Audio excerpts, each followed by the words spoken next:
Open Your Eyes is brought to you by the Belize Bank. Our country, your bank.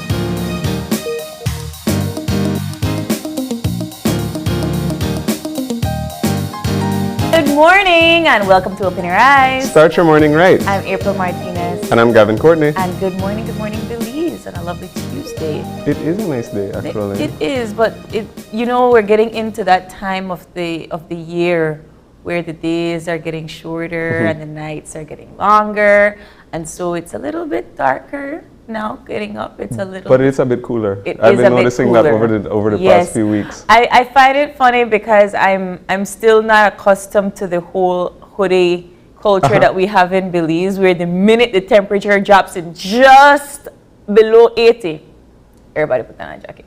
Yeah, no, well, I think I saw actually a bunch of memes about that, even in abroad, because people are saying that, now I guess in the temperate regions now it's like considered officially fall. It is And one of the fall. jokes is that it's always that even from one day to the next it's the same exact temperature, but you see people's wardrobe completely change.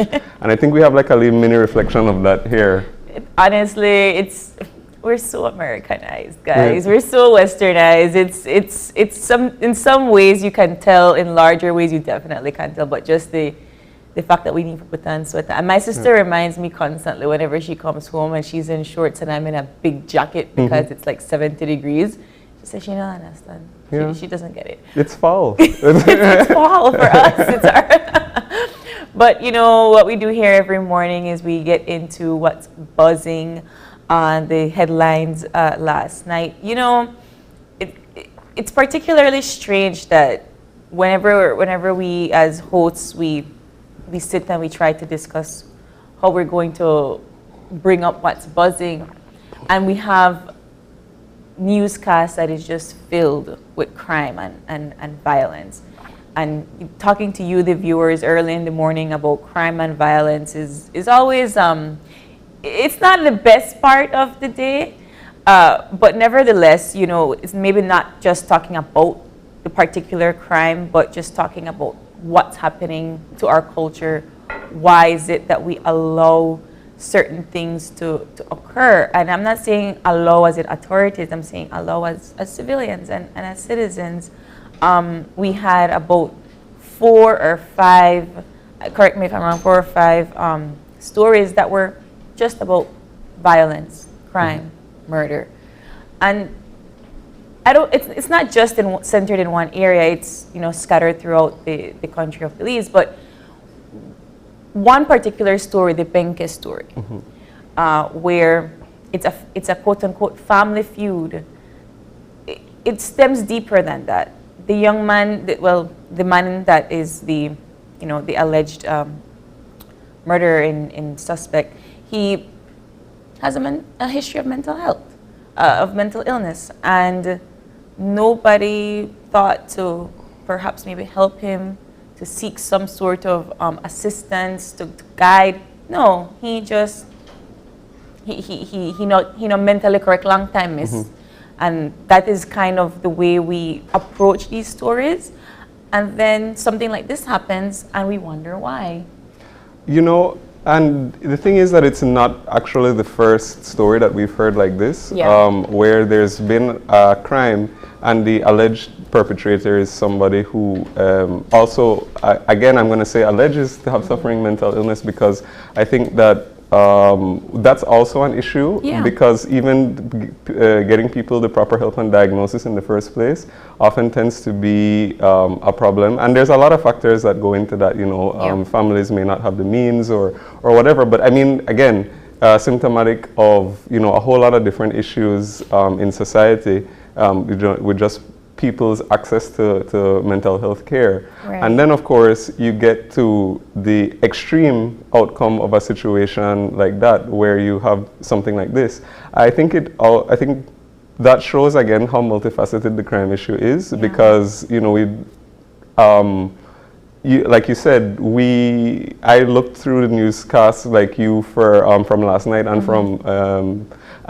you see all the different stories that involve killings, but each one sort of has a different dynamic, and each one speaks to a different sort of issue that we have in society that needs to be addressed.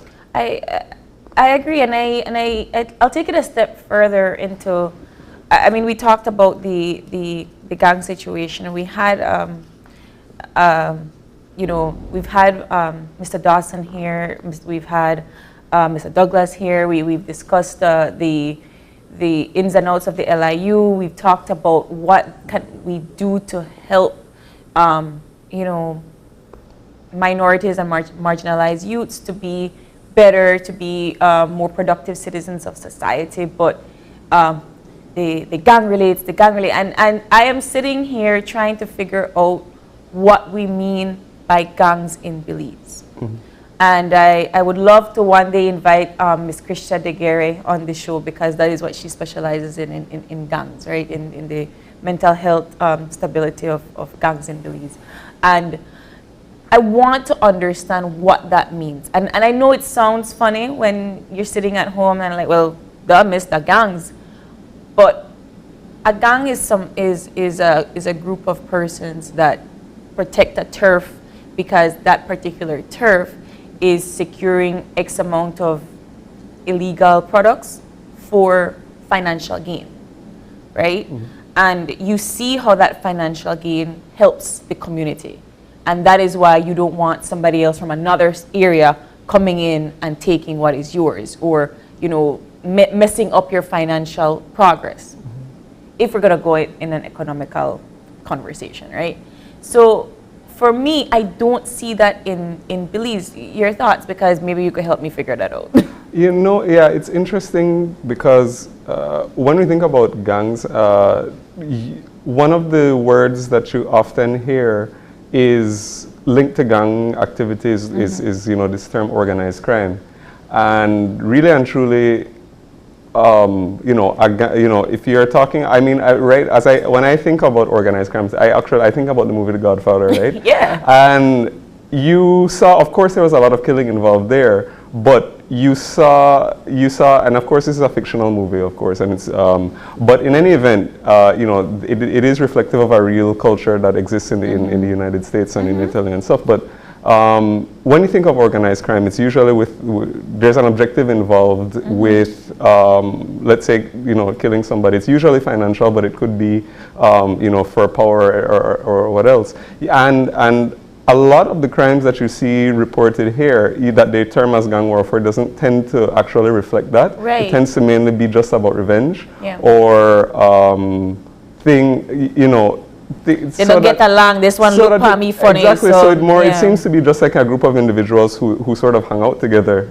Yeah. And there's whatever issue there may be with somebody else from a different area, then they take issue with that, and then the means to their end it often ends up being killing, and there isn't really a element of organization behind it. No. I mean, not all the time, but of course that's the majority of what we see reported. Right, and the more we isolate certain turfs and certain areas, the more these kids grow up with that sense of, this is my turf and I can't like that one because he come from the other side.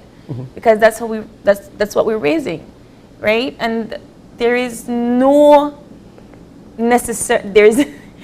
logic behind it other than, this is my space and that's their space, and we can't get along because we come from different areas. And there is no economical difference.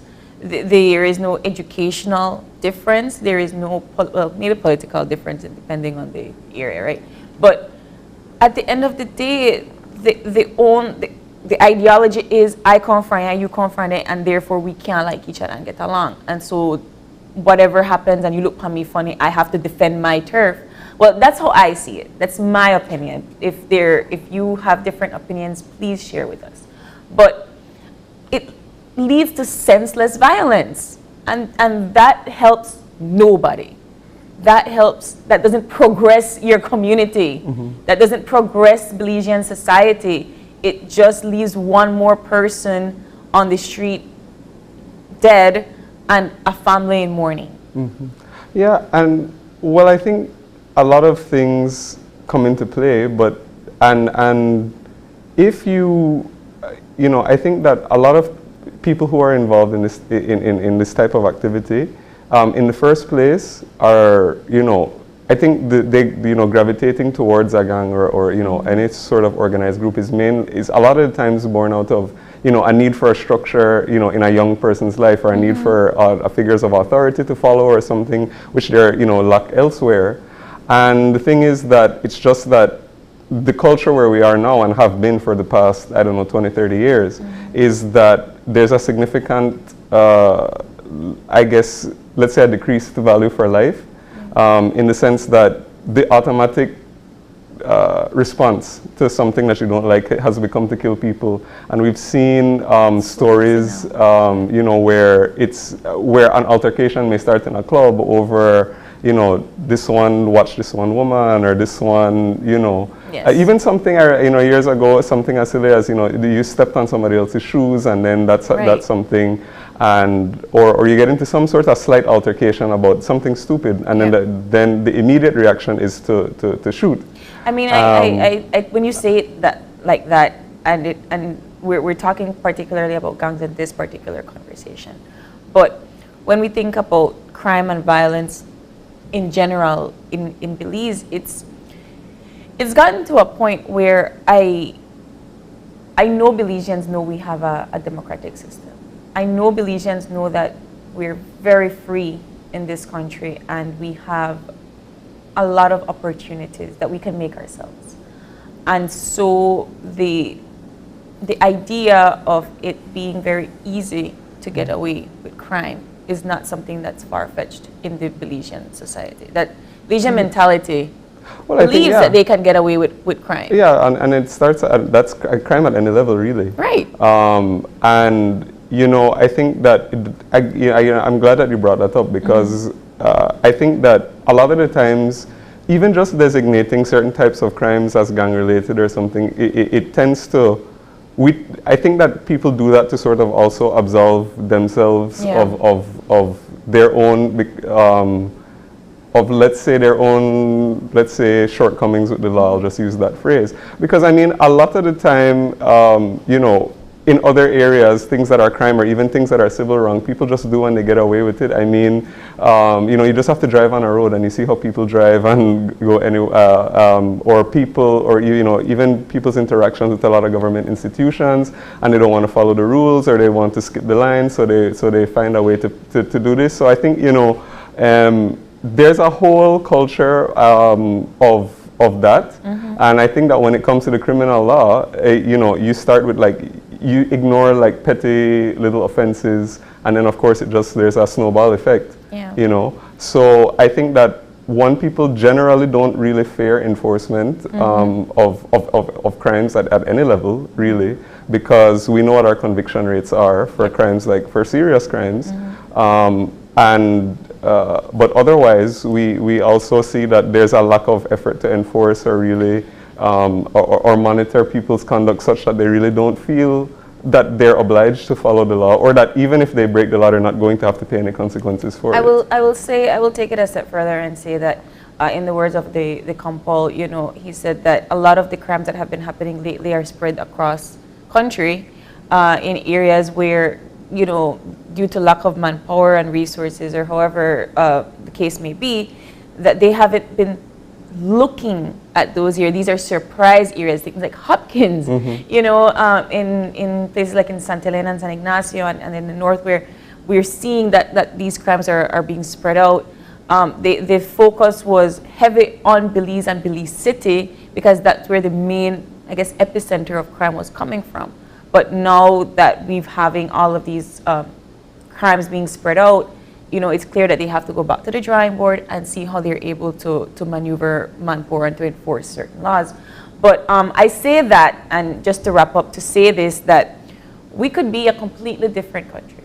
We could be a country where you step on gum and that is a crime and you have serious consequences. And I know that sounds funny, but there are countries that do that. You know, we could be like a country, for example, the incident in Indonesia this weekend where, you know, there were certain persons that were sitting in the stadium that I guess they were not supposed to be sitting in that area. And the police just started throwing tear gas, you know, because that is them enforcing a strict iron fist of rule so that people can comply and listen. You know, that we could be in a completely different state where that can occur to us, and we don't think about the amount of freedom that we have. Yeah.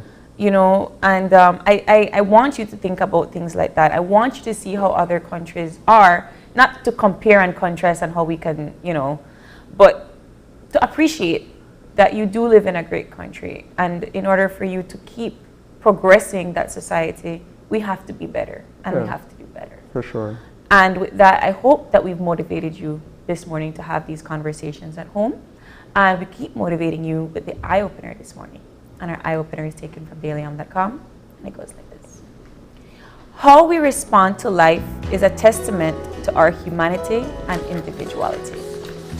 Our view of the universe is largely determined by our experiences. It is when we are caught off guard by the spontaneity of existence that we are most likely to respond authentically, even when our feelings do not correspond to others. Events that arouse strong emotions in us are surprising in nature can be disquieting. For it is often in the aftermath that we discover how profoundly our histories have shaped us. The reactions that differ from our peers can be upsetting because they force us to confront the uniqueness of our lives. Life's pivotal events can provide you with a way to define yourself as a unique and matchless being. But you must put aside the judgments that might otherwise prevent you from gaining insight in your own distinct way of interpreting the world. Try to recognize your feelings without categorizing or evaluating them. When you feel unsure of the legitimacy of your reactions, remember that cultural, sociological, spiritual, and familial differences can cause two people to interpret a single event in widely dissimilar ways. Examining your responses can show you that your emotional complexity is something to be valued because it has made you who you are today. Well, I think that kind of feeds into what we were just talking about earlier, you know, on an individual level, you know, in terms of your reactions to different things, and also how you evaluate other people's reactions. I think that if you take into account that, you know, you have your own set of circumstances and that you're unique, when you think about the way what other people do or say, you can't judge it from your own perspective and just think that, okay, well, I didn't think that was right because I would not have done that way. And you have, so you can't, you know, take things personally and get upset and get too upset when things don't go how you want them to go. Because, you know, if you're depending on other people or doing anything, you have to think that they're also coming from the same, you know, perspective. I agree. I always say that your environment shapes your personalities, your behaviors, your ideas, and your beliefs. But that doesn't necessarily mean that the person next to you experiencing the same environment will automatically think, believe, and react the same way as you. And it is sharing in those differences that make the society what it is. It is knowing that uniqueness is what allows us to progress. If everybody would think the same way, act the same way, we wouldn't be able to move forward. We have to move forward this morning with our weather for today. I like to segue from our eye opener. That was smooth. But we're getting the folks up from the Met Service this morning. I feel the chill. I feel the coolness. I hope it stays. I like boots weather. Yeah, It gives me an excuse. I'm a bit tired of the rain though. I mean, I could do without the rain. Yeah, just couldn't cold. go outside and play. Can't play tennis, basketball like how I want to. You so. play basketball, Gavin? Not really, not well. So I don't even, I'm not even gonna like make any claim to that. That's just like kind of a new thing. Okay. But I tried out every once, but like no, it's been hopeless. People always say because you're tall, whatever. No, it doesn't That's a work. myth. It's a myth. Not coordinated enough to play basketball. But you play tennis? Yes. What's the difference? I mean, I well, shouldn't ask it's that. involved. No, I shouldn't ask well, I that. mean, I generally am better at sports that involve hitting things than just throwing and catching. So Well, I guess with tennis, it's a one-on-one. yeah, you can play doubles, but mostly I play one-on-one. Yeah. Is it the same as what's that other one with the racket called? Backgammon? Badminton. Badminton. See, I don't. Yeah. I don't. Is it the same? I've tried to play that before, actually. I don't. No, it's a lot different. What's the difference? Well, I think tennis involves a lot more running. Court's Okay. bigger. And then you hit the way how you hit the one is a ball, and with badminton you have a shuttlecock, and you hit them way different. When you play badminton, you're supposed to be hitting up and over, whereas tennis you kind of are more hitting back and forth. Oh, that. Yeah. I don't. But I guess we're going to read the weather for this morning. So for weather forecast, the general situation for today, we have fair weather, which continues, then an increase in shower activity to start later tonight. And for our 24-hour forecast, we're expecting it to be sunny with cloudy spells today and cloudy times at times tonight. Showers will be isolated with a few more developing over the mountains this afternoon, along with a chance for isolated thunderstorms. Then a few showers and isolated thunderstorms will occur mainly over northern and coastal areas tonight. All right, and our marine conditions or winds will be coming in from the north and northwest at 5 to 10 knots, becoming east to northeast, and the sea state will be slightly choppy. The temperatures or highs and lows for today are highs along the coast, 87 degrees Fahrenheit, inland 92 degrees, and in the hills, 80 degrees. Our lows along the coast, 76 degrees Fahrenheit, inland 70, and in the hills, 65 degrees. And our outlook as we head into the middle of the week is that we're expecting it to be cloudy at times with a few showers and isolated thunderstorms will occur over northern and coastal areas on Wednesday morning, then inland and south during the afternoon. Activity will decrease over most places but linger over southern coastal areas on Wednesday night. All right, and there is no tropical update warnings or advisories, but you can always catch the weather update in our newscast tonight at 6 p.m. Moving on with our show for this morning, we have a packed show, so I'm excited. Today is World Animal Day. Tomorrow is World Animal Day, and to help us celebrate, we have our friends from the Belize Zoo, and they'll be in to chat with us about our animals of Belize, a great appreciation for the wildlife that we have here. I love the zoo. Oh, yeah. And we might be getting some surprises this morning. Some special guests, so stay tuned.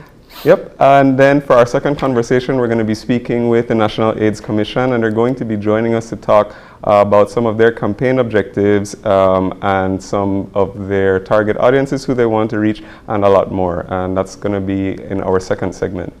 And our third segment, Etana is here. Yeah, right. Etana is here, and the 11 Octane live in Belize at the Caribbean Soul Festival on December 3rd is going to be taking place, and so they'll be here to talk all about that concert. Yes, and in our final segment, we are going to be speaking with members of the Caribbean Association of Customs Brokers. They're going to be telling us all about the 2022 Regional Conference in Belize that was held on October 1st. All right, and of course, before we get into all of that, we're going to take a very short break, and we'll be back with our first conversation for this morning, so stay tuned.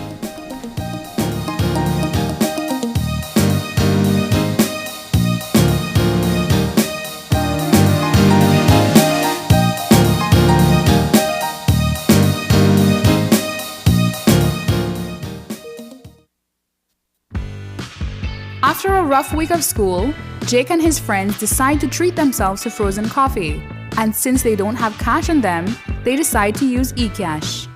With eCash's geolocation feature, Jake can easily find the nearest coffee spot.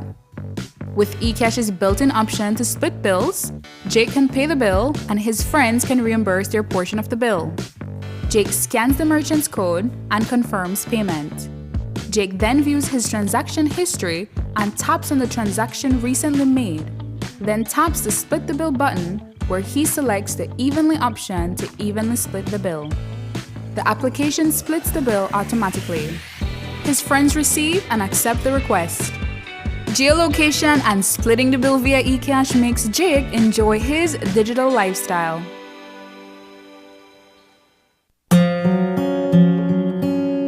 If you are ailing due to a chronic disease and are left permanently invalid before retirement age, you may want to check if you qualify to receive invalidity benefit. The invalidity benefit exists for persons who are unable to continue working due to permanent illness. To qualify, you must be under 60 years old, must be sick for 26 consecutive weeks and certified to be medically unable to perform any type of work, must have at least 5 years of paid SSB contributions and at least 5 paid within the 3 months leading up to your illness. If you do not qualify for the invalidity pension, you may be eligible for the invalidity grant. Want to know more about invalidity benefit? Visit our website or contact any of our offices to have someone assist you. Also, be sure to visit our Facebook page and give us a like to stay informed. Social Security Board, safeguarding you, your family, your future.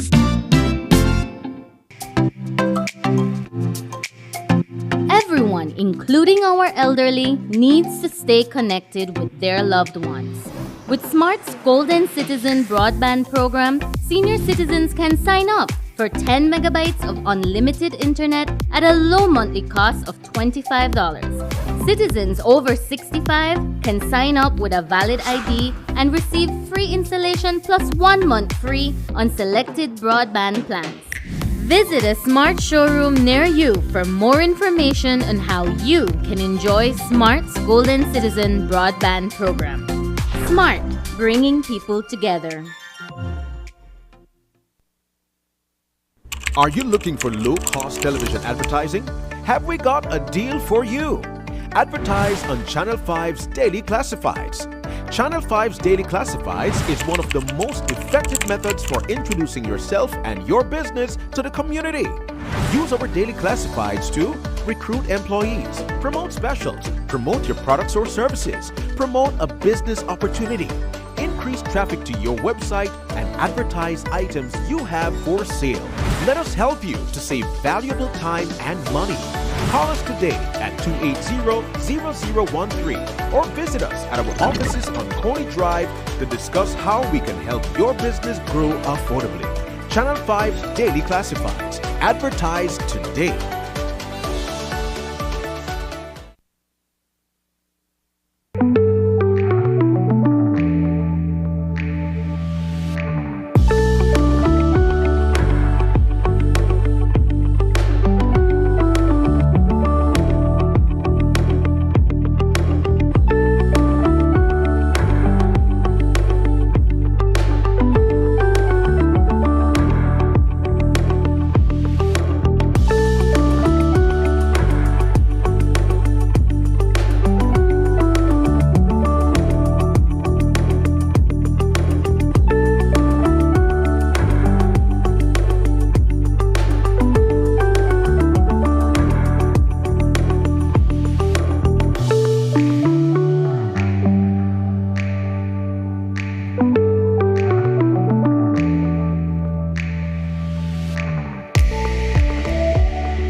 are back with our first conversation for this morning. Joining us for World Animal Day are our friends from the Belize Zoo. In studio with us, we have Jamal Andren Bond, who is the Conservation Program Manager. Good morning. Good morning. And we have Jerison Garcia, the lead zookeeper. Zookeeper. Good morning. Good morning. Thanks for having us. Thank you for being here, and a friend in the SAC. Yeah, we didn't introduce him. That is, We have a third guest. we'll introduce him in a bit. But guys, thank you so much for having us. I think that it's no secret that Belizeans love the Belize Zoo. So I want to get into the foundations of the zoo. What makes our zoo so special, apart from it being the nicest nature walk that you can get into. So let's talk about the conservation program at the zoo. Sure. And I think, as you say, it's no secret at this point. Belizeans are very supportive of the zoo, and they probably know this story by heart. But just to reiterate it, the zoo is coming up to its 40th year since its founding by Sharon Matola, the founder and previous director of the zoo. And the zoo was created as a living classroom, as an environment where Belizeans and obviously international visitors could come and not only see the animals of our country, but actually learn something about them.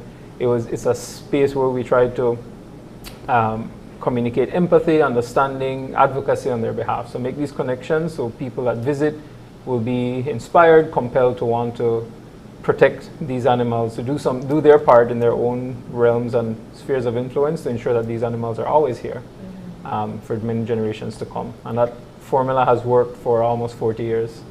And and I guess for some of our viewers who don't really know, where do most of the animals come from?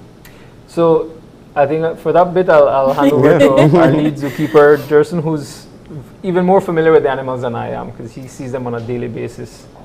Well, our animals are one of the things that make our zoo the best little zoo in the world. Is our animals are all native to Belize, and they come from everywhere within Belize. A few have been donated from other zoos, but most of them come from within Belize. Orphans, separated from their mother by wildfires, floods, which is a big issue in Belize, hunting, and then the baby is left there. For example, deer, that happens a lot with deer. And that's how we acquire our animals. So it can be from anywhere in Belize. Yep.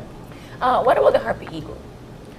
So the harpies are a special case. Harpies are native to Belize. There's a small but steady population in southern Belize, in the Maya Mountains, in the Bladen, in the Chiquibull. But the ones at the zoo were part of a breeding program that we were involved in over 10 years ago now, going on 15 years. So they were bred in Panama and released there, and when that program proved to be successful, they decided to replicate it with partners in Belize. So the zoo, Sharon connected with the Peregrine Fund and received 15 harpy eagles over a 9-year period and released them into the Rio Bravo, into northern Belize. Panama, the male harpy that used to have a birthday party and is the more people-friendly one of the two, he had a complication when he was hatching, so he was never earmarked for release. So he was deemed, or he'll be the one that will be intentionally hand-raised and become the ambassador for the program.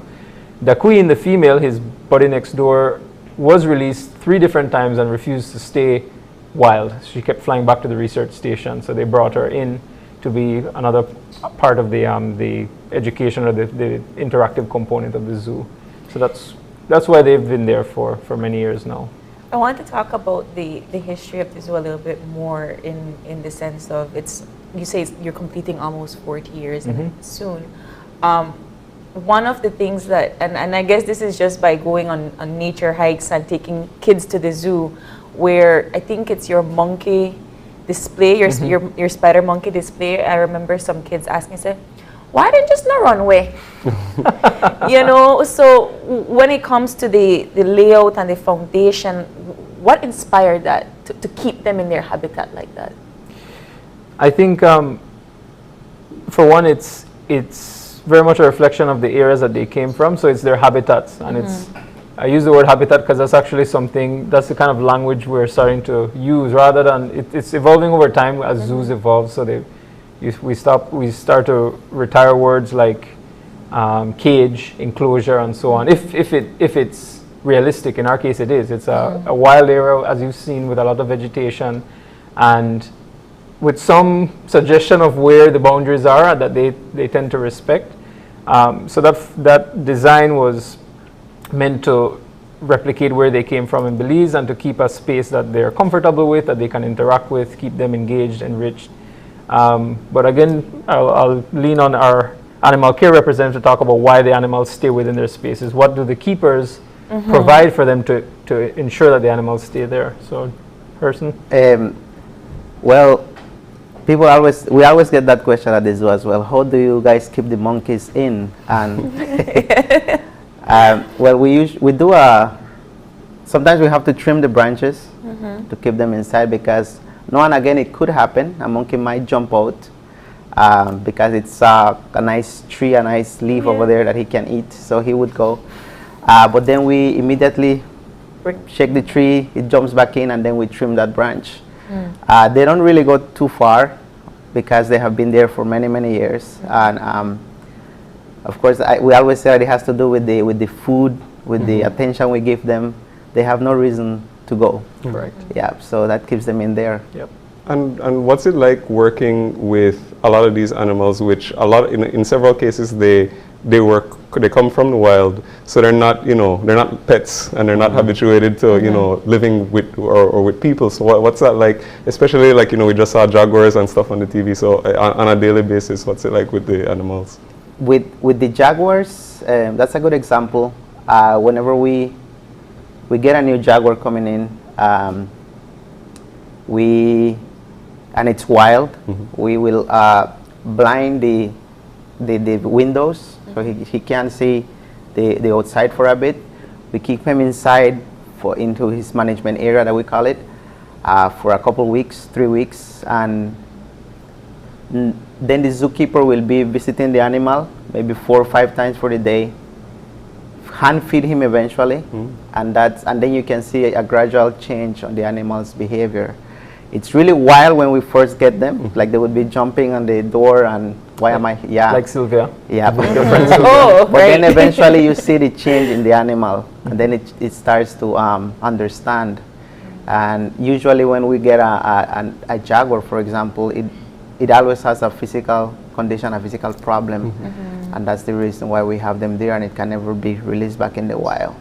But we work a lot with them closely, time spending, and then eventually they will start to associate with you, and it sees that you mean no harm to them, and that's our job there. Yeah. Talk to us about your rescue and rehabilitation process. How do you take animals that have been injured and try to nurse them back to health?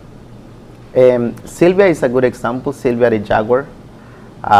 There is a sign when you are in the zoo. You will see a sign there, Sylvia, or graduate jaguar.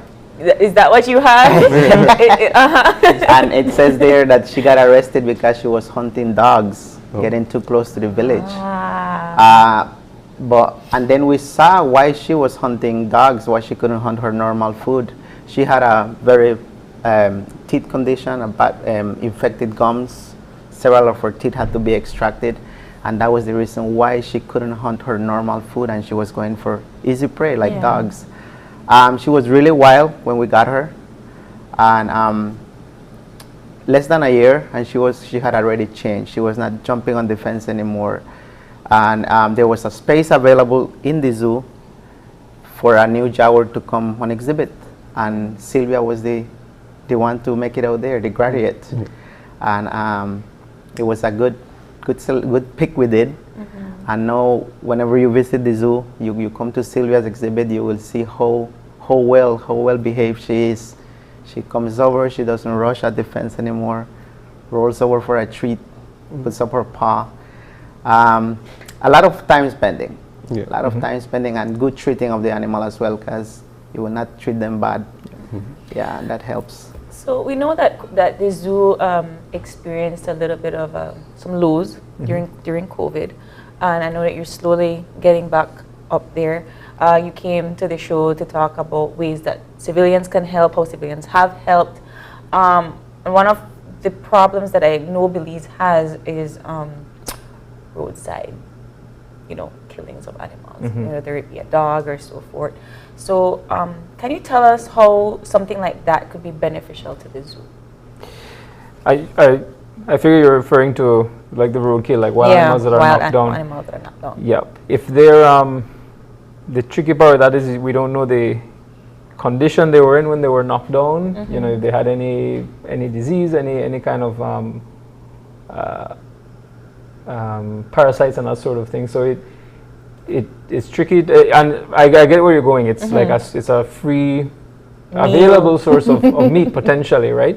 But the animal care department, they are really careful about what they give the animals. They need to know the source. They need to know it's fresh. So we've seen it. We've driven by and we see something that like a coati or something that just died, and that would be, you think, oh man, that would be ideal for the harpies who they hunt those things in the wild. It would be a carcass that would give them some enrichment. But because we're not sure of the body condition and how long it's been out, it's a really hard call to say yes, we'll take that sort of stuff in. So we do have to unfortunately stick to the fresh meat, usually from a butcher or from traditional sources, just like humans do. So if I bring you a cow, you not take the cow? The cow, yes. If you never get knocked down, if you know the cow history, we will gladly take it. We'll gladly take the cow. And to be honest, the animals out there, I have to say, provide, the ones that are knocked down, it's unfortunate, but there are a lot of animals that will then feed on those. So you have your scavengers, you have your vultures, your coyotes, that sort of thing. So they are providing food for somebody, even if it's not the zoo animals, no? Yeah. But what type of, because there's so many different types of animals at the zoo, the range of food I could imagine must be, the scale of it, I can't even imagine. Can you talk about different types for different diets that animals may have, and how you get the different food sources for them? Sure. Pick an animal. Yeah. Tell me who your favorite animal is. Macaw or a howler monkey. Howler monkey. All right. Person, go. Howler monkey diet. Well, we get our, there is twice for the week we get our fresh fruits, fresh veggies from the market in west side of the country, just to make sure that our animals get the best food, fresh as possible. Monkeys, for example, they will get sometimes we call it $100 split. Okay. So they eat good. Yeah, so the monkeys are spoiled. Every time when we used to showcase April birthday cake, she'd eat better than most. Yes. Yeah. Yes. So they get fruits, papaya, pineapple, even a boiled egg. So it's like 7-8 different pieces of different food in the plate. Very enriched and they're spoiled. We also try to give them what they would eat in the wild at least once a week. So we would go out there, look for leaves, sprouts, figs by the river, just to give them their natural food as they would eat in the wild. So the trees that are around them don't bear fruit? Yes, they do. Some they do, yep. But not all of them are there. Yep. Yes. The habitat we're in is like, it was formerly lowland savanna, so you have a lot of pine, a lot of oak, palmetto and so on. But over time, we've obviously planted, trees that are more useful either for aesthetics or for food sources for the animals. So there's a bit of a balance with having to source on the market, and then, as Jerson mentioned, foraging in the wild, and then what we can produce internally. So it's balanced. So let me ask for a predator then. Harpy. One time. Harpy, all right. Yeah, there was a time I went to the zoo and he had like a bunny in his claw, and that wasn't nice for the kids. But yeah, so the harpy. The harpy, yes. Meat eater. Sometimes we have to give him a whole animal, whole carcass. Dead, of course. This helps them with their beak trimming and their claws as well, because in the wild that's what they will get. So if we give them like soft meat without any bone, it doesn't help their claws. Then we would have to restrain the bird and do the claws. Yeah. So now and again we would do that. Give them a rabbit. Doesn't happen every day. We try to give them beef bones. That helps with their trimming. Yeah. So it's like the natural wearing down of the claws and the beak that they would have eating in the wild, because no one's filleting their food for them in the wild, right? They're going through bone, gristle, everything. So it's why have the animal dead already for the predators? Why not let them hunt them in their space? With the exception of the snakes, all the animals get dead food. Pre-dead prey, Yeah. just for safety. I mean, they are predators, but even in the wild, predators don't always have 100% kill rate. It's very sporadic, and for animals that have been raised in captivity or were former pets, it is partially instinct, but a lot of practice too. So, and animals will put up a fight, clearly. So a lot of prey items or prey species will fight back. So it's to avoid risk of injury to the animals that we ensure that it's dead. You know, it just needs to be fresh, it needs to be clean and with the body parts intact, but the hunting aspect isn't critical. The only ones that it is for, because it's much more instinctual and it kind of is like second nature, is the snakes. Great, and that's what you have in the sack. Yeah, that's a good We do, good segue. Yeah. So yes, you have a friend to show us this morning. We do, yeah. And Yes. viewers are probably familiar with this because this is probably the most well-traveled animal in Belize. Right. So when we as you're bringing him out, he is the most well-traveled animal. Correct. Why? There we go. So Balboa, here he comes. What's his name? Balboa. Why he look like he don't eat already? Wow. We never want to bring a hungry. Good. Yep. There we go. So Balboa is one of our boa constrictors, the largest snake species in Belize. And snakes generally are fairly low maintenance. You know, you put them in a dark, contained area where they can breathe through, i.e. a nice custom-made snake sack. You know, as long as they're handled gently, they don't take a lot of maintenance or a lot of upkeep when you're transporting them. They're very easy to transport. And so so you see he's not moving a lot. The temperature is nice in here, it's keeping him cool. They're ectothermic, so they rely on their environment to regulate their body temperature. So they're just one of the animals that are most easily managed and easily transportable. So if we have an opportunity like this, that's valid, it's educational, it's not just, you know, For sure. it's not a party, for example. Right. Then we justify bringing him out. But other than that, many of the other animals aren't as easygoing, they don't transport as well. It's not part of their routine. So to keep having to uproot them and take them out, it's just not conducive to their welfare. So talk to us about Balboa's story. How did he come to the zoo? So, small disclaimer, some of our older viewers might say, but that Balboa looks smaller than when I got at school at zoo as on picnic. So Balboa is actually a house name. We've had several Balboas. So before we're called out, I'll call myself He just out. replaced them? This is another original Balboa, so we're not trying to gaslight anybody. This is like the third or fourth iteration of Balboa. Okay. This Balboa that was rescued, I think if I recall, he came from Belize City. So you do have boas here in the city. A lot. You have a rodent problem, you'll have animals that are going to eat them, like barnauls and boas and so on. But thankfully, they do get, as you all know, snakes get a bad rap. Every snake is considered venomous and they're usually killed on sight. But when people... Boa here is not venomous. Correct. He is not venomous. Someone recognized that, but they also didn't want him in their house, so they kindly called the zoo and asked for an intervention. So he was brought there, and he's been at the zoo for about 9 years now. Yep. What is his lifespan? So these guys, boas are very long-lived. They can live 30, 40 years easily, probably a bit more. They can grow up to 12 feet long. So all your bigger reptiles tend to have a much longer lifespan. And he keep the thingy with the tongue. Yes. He's Jerson, you want to explain that? sensing what's in his surrounding. Yes. So they have, the forked tongue they pick up scent, they pick up odors, chemicals in the air, and they take it back into the head. And they have a little organ that's like a little microcomputer that processes and tells them if there's prey nearby, if there's a potential threat nearby. So it's just him getting a feel for what's going on around him. Okay. When you came, you said you have him in a sack, and we were worried about his breathing, right? But you said you could also put him in a pillow sack as well. Yes. Explain the science, please. There's none.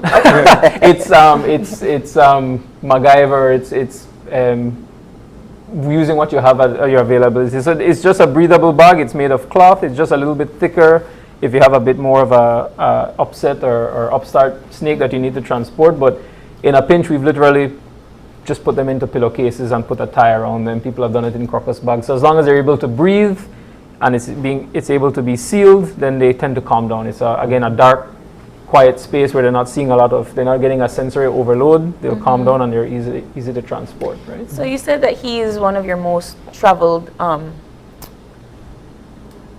companions. Would you like him to travel over to your side? He can stay there for now. I'll go over there. Excellent. But why not transport You can other stand here. animals? Yeah, that's true. So You can it's feel- mainly because of just how they respond to constantly being moved. Mammals Recently shed and itself. birds especially are high stress animals. So even, and this boils down to, I would say, even when we have a threat of a hurricane or a major storm, the zoo, where we try to build up the enclosures, the habitats, their management areas where they don't have to be removed and taken somewhere off-site, because ironically you can lose an animal in the process of trying to relocate them, more so than in a storm, just because of the high stress response they tend to have from being captured and constantly handled, if that's not part of their daily routine. So a lot of the animals, the keepers, for example, have had to train, leading up to hurricane season and so on. So we know if we have to, in a pinch, put them into a crate and move them off-site for a bit, we're able to do that. But generally, long distances in the back of a pickup and so on, it's not to their benefit.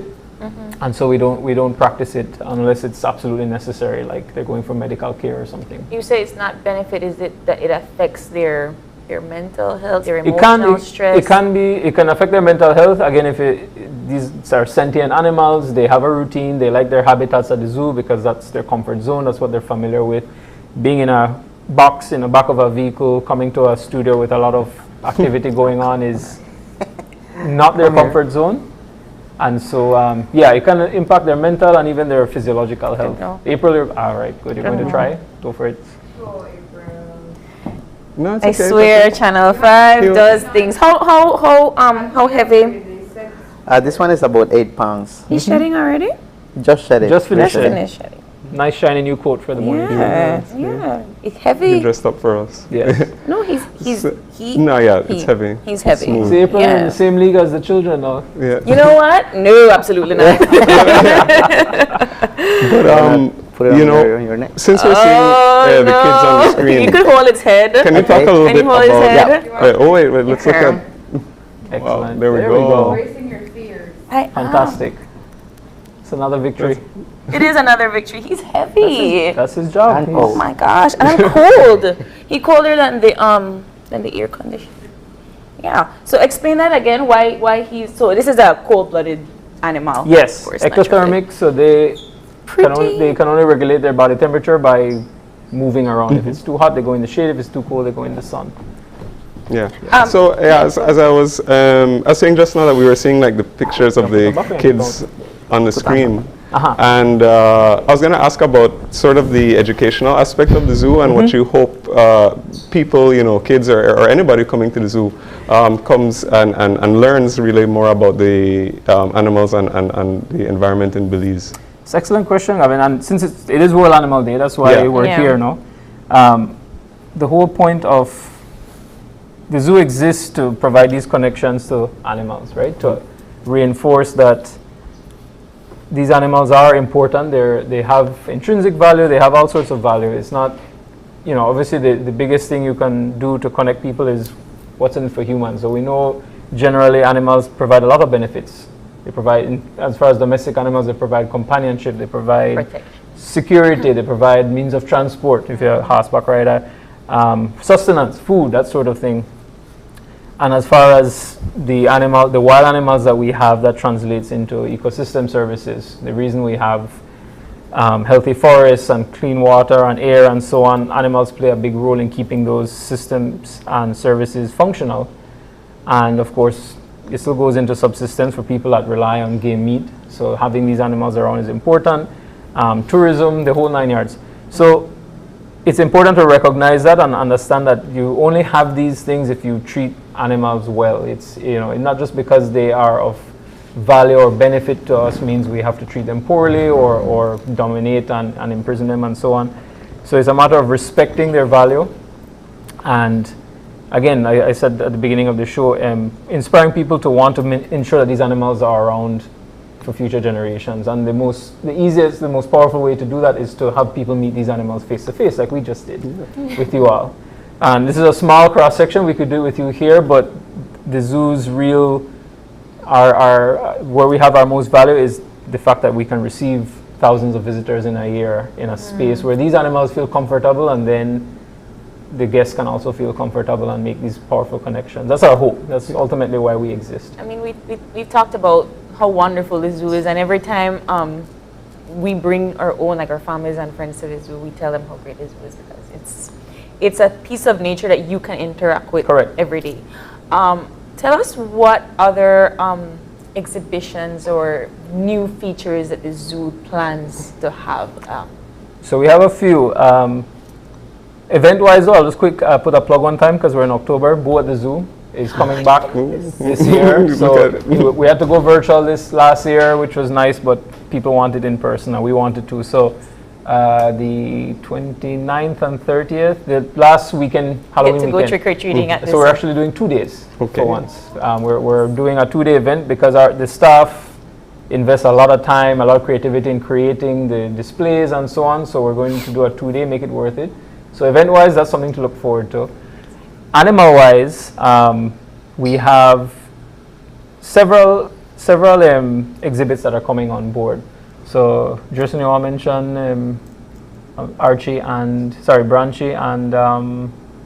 else is coming on board? Why is it a monkey? Talk about Branchy. Branchy. Why is it a monkey? It's not. No. It's not? No. It's Branchy? Branchy is a porcupine. Oh. A lot of branches. It's a young porcupine, recently put on exhibit just a couple days ago.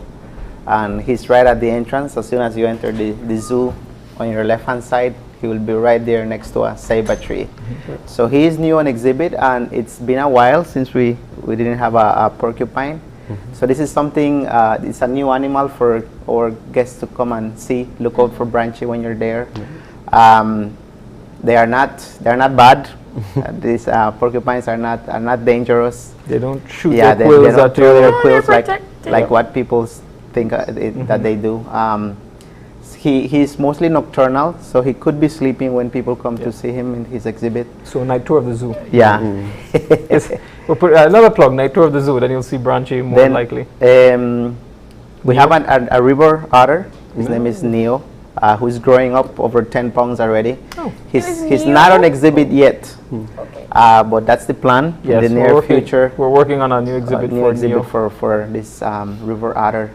So hopefully in the near future, when guests come to the zoo, they're gonna be looking at a river otter, which that's been a long time, right? Yes. Yeah, I remember they used to have one way back. Over 10 years. And we have something creative in mind with how you get to view the otter. It's new for Belize, but not new in general. But like that. So those are 2 for you. So Branch is out, Neo. Rose? Yes, so we have Rose the crocodile, who was a runner-up as far as being well-traveled. Sharon used to take Rose on the shows, to schools, and so on when she was much smaller. She's not travel size anymore. She's huge. I was gonna say. But Rose was a huge part of Sharon's philosophy of connecting people to, tremendously misunderstood animals, hated, feared animals. Rose was really what they did as far as connecting people to those unloved animals. It was unprecedented what we did at Rose.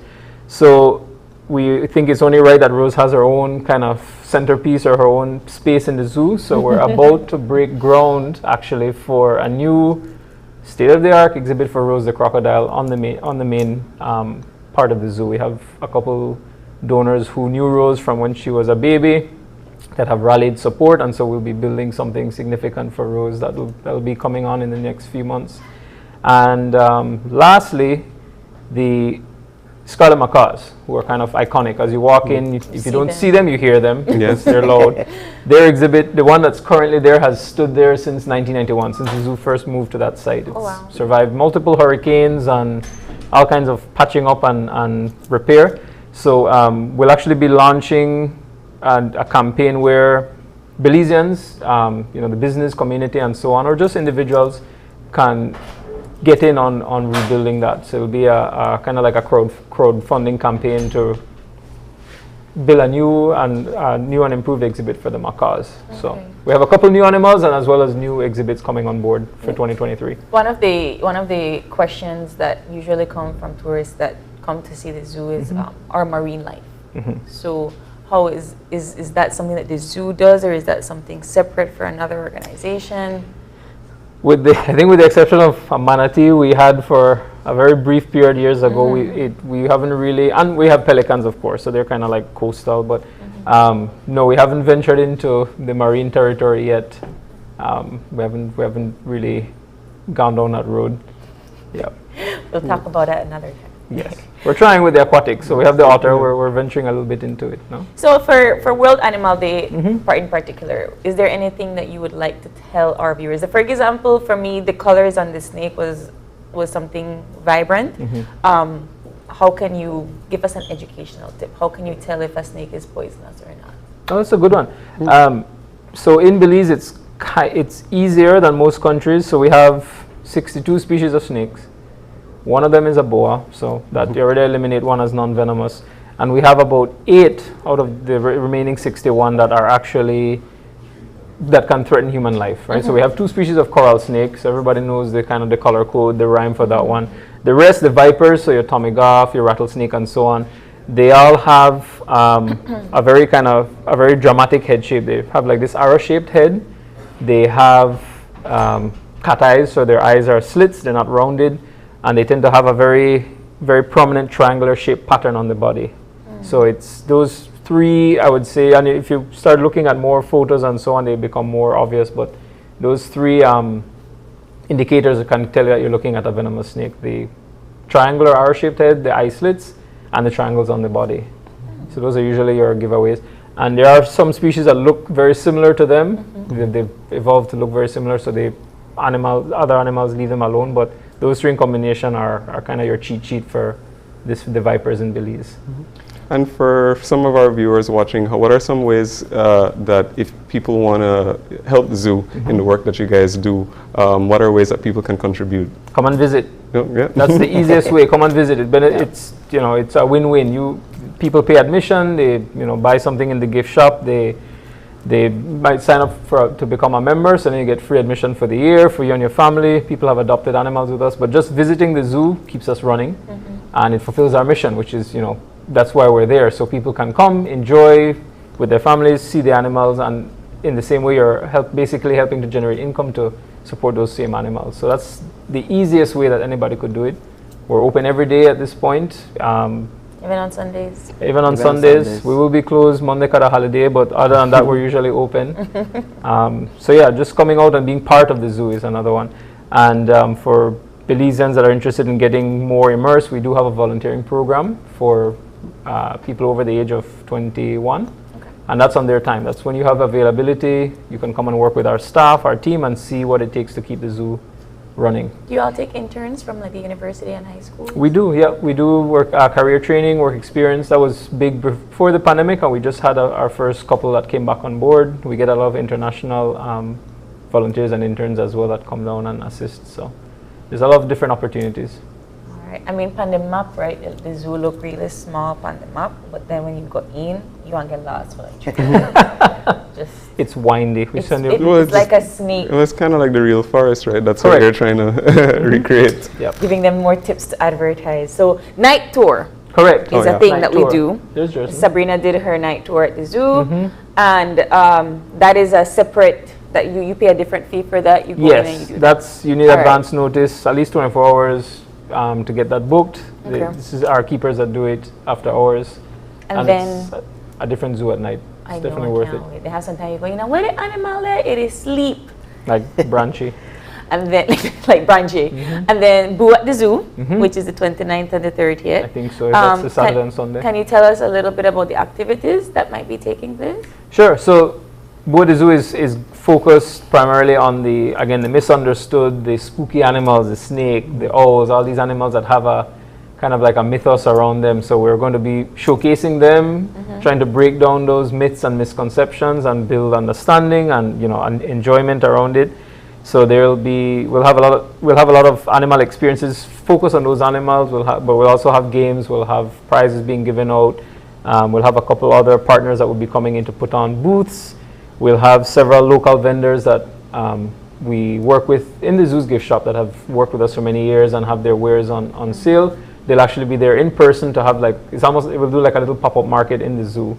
On that day, we have, I think the BDF will be doing like a rappelling for kids, or a rock climbing exhibit. We'll have a natural history display of like taxidermied animals as well. So you'll have the live and the previously alive animals that are more approachable. So a bit more of the like biological portion of it, more science behind it. And probably costume competitions, raffles, that sort of thing. So it'll be a fun-filled weekend. Fab day of treats and kids and boo at the zoo. Yes. Any final words for our viewers for Animal Day? No, I just want to wish everyone a World Animal Day, and again, come to the zoo. Come to the zoo. Treat, give your dog an extra treat today, or give your cat an extra chin scratch if you have animals at home. Just just reinforcing that animals do deserve some love, attention, and respect. They do a lot for us, even if we don't know it. Jerson? As a zookeeper, treating our animals the right way, with respect. All of them are individuals, they have their own personalities, and that's a challenge for zookeepers. But once you get to understand each animal, then your job gets really easy. Like Jamal said, respect, attention, and just allow them their space whenever they're asking for it. Yeah. Well, Jamal, Jerson, thank you both so much for coming in on the show. Thank you, Baboa, for being good. And with that, we are going to wish everyone a happy World Animal Day, and we'll take a break, and we'll be right back.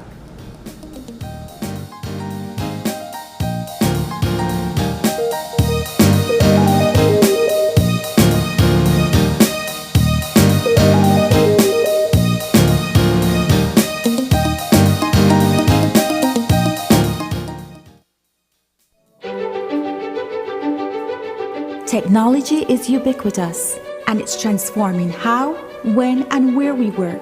Fulltech Systems is placing award-winning devices in the hands of information workers, allowing them to work without compromise in a world without wires, to innovate, create, and to maximize productivity anytime, anywhere, satisfying the needs of the desk-centric remote and field worker and every other worker in between. We are providing the industry's best devices to businesses going through the process of digital transformation. Partner with us today to provide the solutions that will allow your employees to work effectively and efficiently to enhance your customers' experience.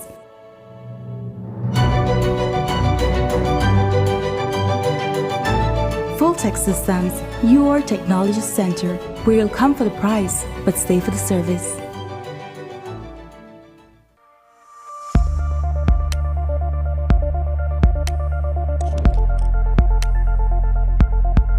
Reusable plastics. Did you know that until we find an alternative for plastic and all its uses, we will continue to need plastics, such as in the health sector? Plastic becomes a huge problem for Belize when it becomes waste and is improperly disposed of. When it is thrown on the side of the road and in our rivers and seas, it's eaten by animals and in turn by people, and it becomes an environmental and health issue. It costs us money for disposal, filling up dumps and landfills, and paying for associated healthcare. So what can you do? Choose to refuse single-use plastics is step 1. Step 2, instead use the plastics that were meant to be reused, like coffee cups, water bottles, and food containers. We're not talking about buying a $1 bottle of water. I mean, you can, but how long will that last you? Reusable plastics keep plastics out of the environment for a much longer time and are even better than other forms of plastics like biodegradable or even compostable or bio-based plastics. By reusing, you are also saving money since you aren't rebuying the same thing over again. Think about it. How many bottles of water do you buy every week? How much does that cost compared to the cost of a reusable bottle? Imagine what you can do with the extra money. Click on the link below to see what you can do to help end the nightmare of single-use plastics.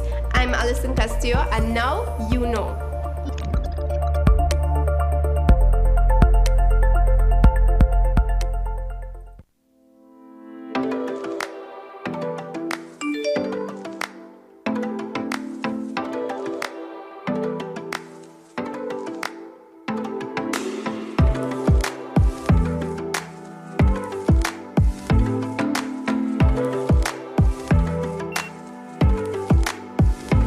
Excuse me, sir? Yeah. But how can you pay with your phone? B-Box. What?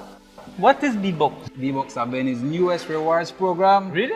Where I could get it from? Man, check on the website bbox.bz or you could download it from the App Store. And if you still don't know, check that young lady there and she'll hook you up. I will surely do so. Good afternoon, miss. Can you hook me up with B-Box?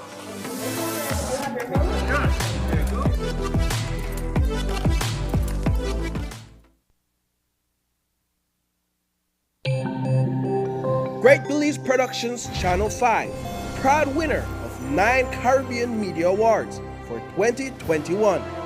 Best Investigative Report, Best News Item, Best Coverage of People with Disabilities, Best Financial Literacy Journalism, Best Videographer, Best Television Commercial Spot, and the People's Choice Award, with 2 special mentions for Financial Literacy Journalism.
And we are back with our second segment for this morning. Joining us, we have Hiran Castro, who is the Monitor and Evaluations Officer at Go Belize. Good morning. And we have Ms. Cindy Jones, the Communications Officer at the National AIDS Commission. Good morning. Good morning. Good morning. So our second conversation will be focusing around the campaign objectives of the National AIDS Commission and of course your target audience. So good morning. Talk to us about the National AIDS Commission and how have you all been trying to get the word out there more, especially when COVID hit? Of course. So a lot of people, when they see our logo, they think that the National AIDS Commission is just a standalone entity, the Secretariat. But actually, the National AIDS Commission is an entire coordinating body. We have a lot of partners who are behind us who help us to get the work that we get done, because we actually have a skeletal staff. And these partners I'm talking about include persons from the Ministry of Health, the Ministry of Education, the Ministry of Human Development, Go Belize, and the list really goes on. We have really been trying to up our communications efforts because we have a lot of new and exciting services to let the general public know about. These include HIV self-testing, PrEP, which Kieran could talk about in more detail, but PrEP is a 1-a-day pill. It's a prescription medication for HIV prevention, and we're also encouraging persons to uptake hepatitis B vaccines. I don't know if it's common knowledge, but hepatitis B is extremely infectious, but it is vaccine preventable. So that's the word that we're trying to get out there.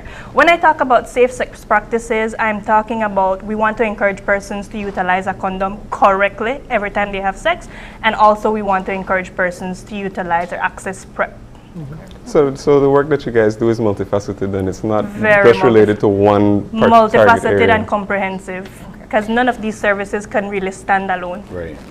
So let's talk about the initiative with Go Belize and how you all assist the National AIDS Commission. Well, being part of the National AIDS Commission as one of the civil society organizations, and then there are several others as well, what we do is provide, we're actually the on-ground individuals providing these interventions, one-on-one interventions, that is, to our key populace and those who are affected with HIV or AIDS. We also work with government entities or other organizations, work establishments to promote awareness and services to these individuals. It is important for us because we recognize that there is a HIV is more prevalent within certain populace. One of the populace is men who have sex with men.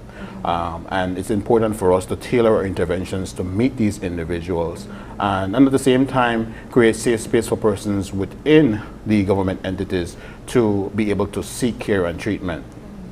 So when you're focusing your campaigns and your strategies, is there educational campaigns involved? Are you all still focusing on going to high schools and so on to teach these sorts of information? For this particular campaign, that's not the direction that we're headed, but it's not out of the question. We are thinking about doing that in the not so distant future. For this campaign, what makes this campaign special then is that we are partnering with local influencers who we are calling our campaign ambassadors. So we have a lot of fresh faces, and we're hoping that by partnering with these influencers, we will be able to amplify our messages as well as expand our reach. So that's what makes this campaign special. Another thing that I want to let everyone know is that this isn't something that we thought up overnight. We've actually been planning for this campaign for months. We've been working with our stakeholders and our CSOs to develop these messages that people are seeing up here on the screen. I mean, that's clever. Some of them have a little bit of a shock factor to it, but sometimes that's what we need in the community that we're living in. We need to give people a little bit of a shock to have them, you know what, let me take a step back and take notice. So, okay, I definitely get that, but what is it about perhaps our Belizean society where we don't want to talk about sex and we don't want to talk about safe sex, which of course makes your campaign strategy have to be a little bit more like you say, give it a shock factor, right? Yeah, so why don't people want to talk about sex? So HIV and sex just is still so very taboo. I want to almost say that Belize is still somewhat conservative, and we need to try to get away from that a little bit because these are important conversations that need to be had. We need to talk about sex, we need to talk about HIV. It's important. I don't know if Kieran wants to add anything. I absolutely agree. I think our social construct is very religious, still religious based, and culturally that is. And I think that unfortunately it's still a taboo, but I do believe with the help of the millennials and the Gen Z that these things are changing or evolving. And I think that's why I think the campaign will actually be effective because it looks at the approaches of Gen Zs or the millennials utilizing social media funds, or what do you call them, the influencers. Man, I'm that old. I don't know. Influencers. Yeah, influencers, TikTok, and all of this to kind of get the message across. I think this campaign is going to be successful for the simple fact that it utilizes the major platforms that our target audience are utilizing. So even with the access to so much information and your influencers and so forth, you just mentioned, I'm not sure if people are aware, but hepatitis is this very, you know, and why is that important for us to know? How does that connect with HIV? Well, we are particularly encouraging persons who have HIV to get vaccinated for Hep B because we wouldn't want someone to be adhering to their antiretroviral medication and then here comes hepatitis B, something else that's extremely serious that they have to deal with. So if it is vaccine preventable, like I said, if you could not have to worry about that, one less thing to worry about, sounds good to me. I don't know how that sounds to you. I mean, you know. And can you shed a bit more light on the PrEP as well? Well, PrEP is a universal tool utilized to fight against HIV. It's simple. It's a medication that is administered to help protect what is called your T cells, your fighting cells, that would be normally attacked if HIV is present in the body. With PrEP, what happens is that it provides a protective barrier, and so when HIV it gets in contact with HIV or HIV body, it repels it, or it's not able to replicate as HIV normally does when you don't have that. So with PrEP, our country is embarking on enrolling the two forms of PrEP regimes, which is the event-driven, which is basically a regime that looks at whenever you believe that you would be in contact with HIV, or whether it's through sex or whatever else, you utilize 2 medications or two pills or 2 tablets prior to having that engagement, and then 2 pills after. And then you have the day-to-day prep, which is basically you telling yourselves that you'll be able to go on a day-to-day regime in taking this medication. When you do take this medication, what it does is that it builds that extra protective barrier to fight against HIV. And I will say this again, there's a lot of misconception that whenever I do use PrEP, I don't need to use any other protective barrier, especially when it comes to sexual engagement. Not so. PrEP is only for HIV. It only works for HIV. So condom use is still one of the most effective ways to preventing yourself from contracting HIV and any other sexual transmitted infections. And HIV is just one of those sexual transmitted infections. I'm glad you brought that up, because I was going to segue into some of the myths that surround persons with HIV/AIDS or persons that are trying to not contract HIV/AIDS. So when you think about persons that already have the disease, one of the myths is they could never have sex again. So talk to us more about myths like this. That actually isn't true. I'm sure Kieran has way more information than I do. But if persons adhere to their medication, they can become undetectable. This is when the level of HIV in your blood is so low that it can't be detected via a test. And as a result, it can't be transferred through sex. Wow. Right, and then for those persons who might be thinking about possibly building their families and thinking because, you know, as an individual you have HIV, then not so. Again, utilizing the same medications that exist, the antiretroviral medications, that is, what it does is it's like what Sydney says, it suppresses the virus to an extent that there's not enough for it to, you know, transmit to another individual. So working with your doctors or physicians, you are able to actually conceive a child who will not have HIV. But again, that comes with very strict regime practice as well. And that's why one of the reasons why the Ministry of Health, whenever they do find a pregnant woman who has HIV, they're immediately placed on antiretroviral therapy to suppress the virus enough so that it doesn't transfer to the child itself. And that's what you call mother-to-child transmission. I'm looking at your campaign ads and so on, and I did see the commercial. Tell us about the target audience. Who are the persons that you want to see this, apart from everybody, right? But the persons that need this campaign. Because I was just going to say, indeed, the campaign is generalized. But with every other campaign, we do have a target audience, which is members of key and vulnerable populations. We tend to not mention for fear of stigmatization, but I know you're probably itching to know. So just to be clear, we are particularly targeting men who have sex with men, sex workers, and members of the LGBTQI population. Again, though, we want everyone to feel comfortable accessing these services, comfortable and confident. Right, because it's not just them. It's exactly, exactly. Right. So when we move into the preparation for campaigns such as these, what viable information, what research do you need to undergo? We had a hiatus with COVID. COVID kind of basically removed the fear of all other diseases because they were focusing on one thing. So how have you been able to research now for HIV and then promote this campaign? So like I said, this has been something that we've been preparing for months. I, in particular, have been doing quite a bit of research to try to figure out what the country dynamic is, what the country situation is. And something important, I think the main thing that I've learned is that campaigns have slowed over the years. Right. That's the first thing. And that a majority of the people who are becoming infected with HIV are of the younger and working population. And that is something that we need to address ASAP. So when it comes to this campaign, we are targeting our younger population. And by younger population, we're thinking anywhere from, I would say, 18 to maybe 40. That's the younger population? Yes, we still young? We're still young. Okay, so when you said that, I thought you meant like younger, 13 to so this is for this campaign. Of course, there is such a thing as early sexual debut here in Belize. We can't ignore the reality. Actually, I don't want to throw out a specific number, but if I recall correctly, and Kieran, maybe you could assist me, the debut is around 15? Yeah, sexual debut is actually 16 years of age.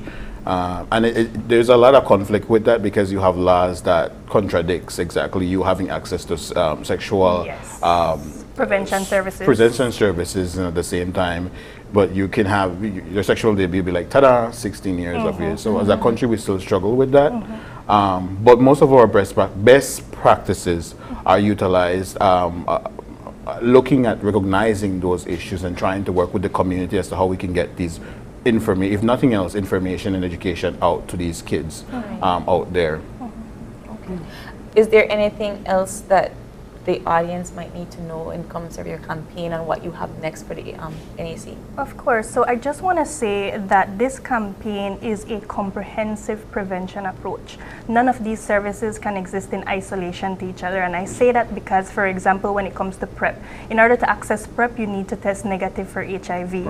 Like Kieran mentioned, when it comes to PrEP protects you from HIV, but it does not protect you from other STIs. So then you need to utilize a condom every single time you have sex. There's no, yes, I'll use it today, but tomorrow, you know, we could get away. No.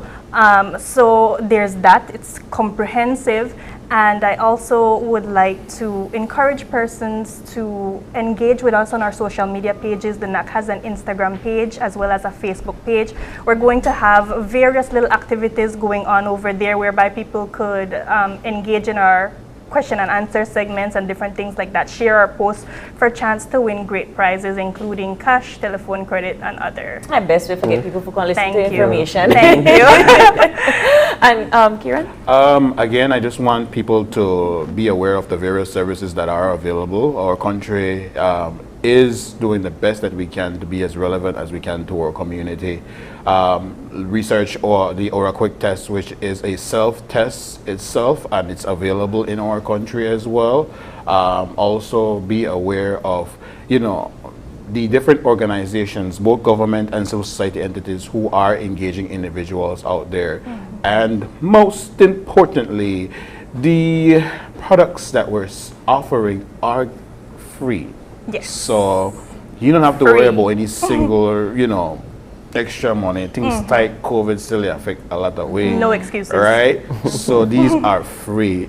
Take advantage of the services. So you get for win money and you have to spend free things. services. Whole of $75, right? Whole of $75 to the private test. We could do it. We got it. Well, Cindy, Kieran, thank you both so much for coming in. The National AIDS Commission campaign is running on all various platforms on media and social media, and you can catch their influencers anywhere on any social media platform. And with that, we are going to take another break, and we'll be back with our third conversation for this morning, so stay tuned.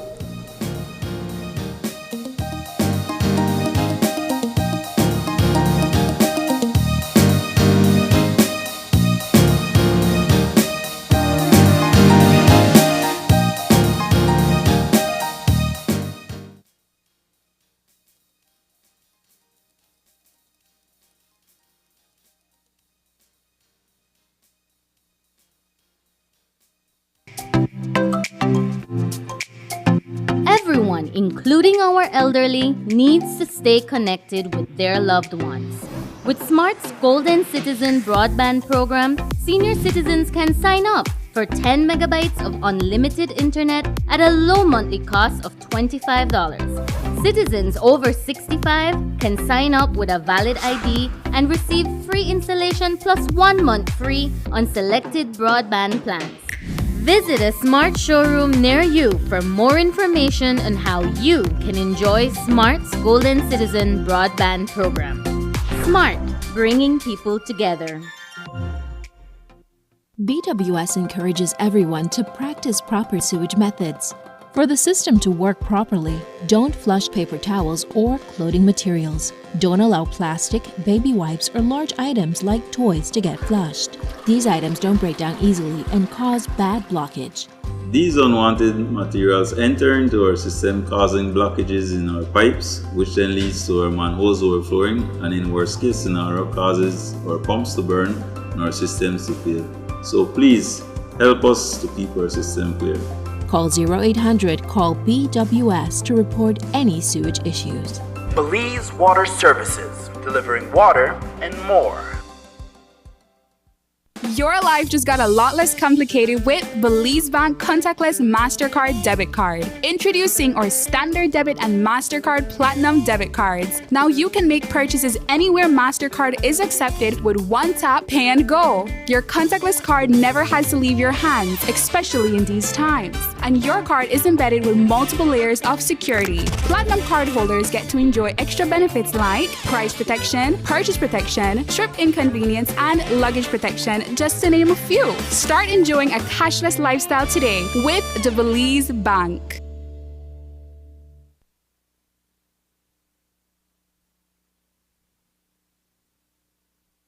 Are you looking for low-cost television advertising? Have we got a deal for you?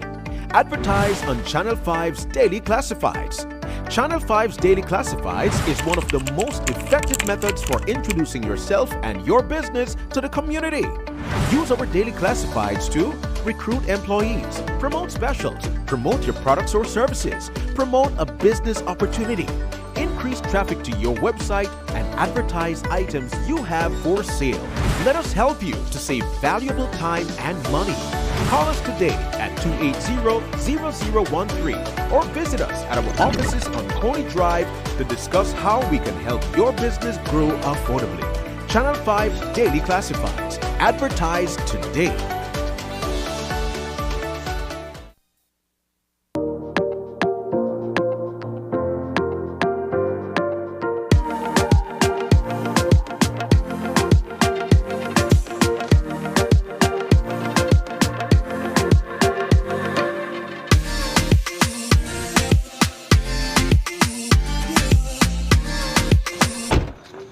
Wow. Oh my God, she drunk. No hurry, I got this. Goodness. Oh my gosh, it's the artist. Being the hardest. The artist. But you had way more than 2 drinks tonight, love, which is a legal limit to drive. What about you? Can you drive? Well, I was drinking soft drink all night, so I can drive her home. Thanks, Bree. Of course, Tricia. You know I got you. You're my girl. That's what I like to see. Friends don't let friends drive drunk, cause you can't replay in a real life. Stig says so.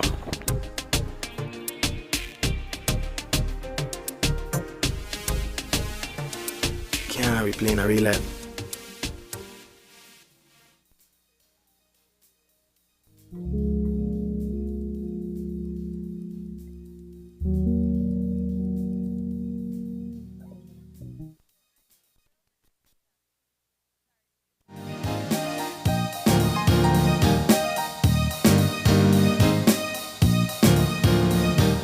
And we're back, and if you're joining us right now, we are just getting our third conversation started, and we're shifting gears and talking about music.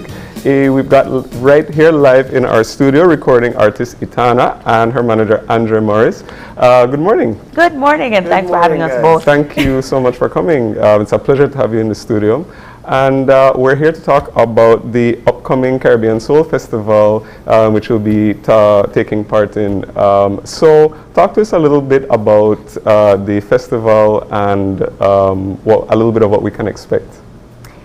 Well, a band performance with myself and Iactane, another reggae dancehall artist, and local art. I don't like to use the term local, but Belizean artists as well, and popular DJs.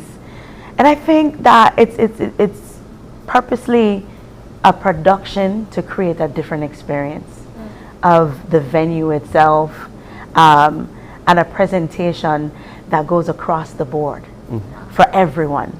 Nice. You know, a proper production of an event.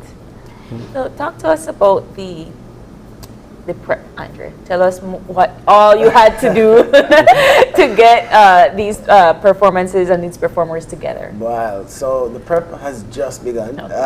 This is why we're here so early, because we can't wait until the last minute until we get this done. So we have all the Belizean artists lined up, and we're about to release the latest flyer with everybody that we've added to the show.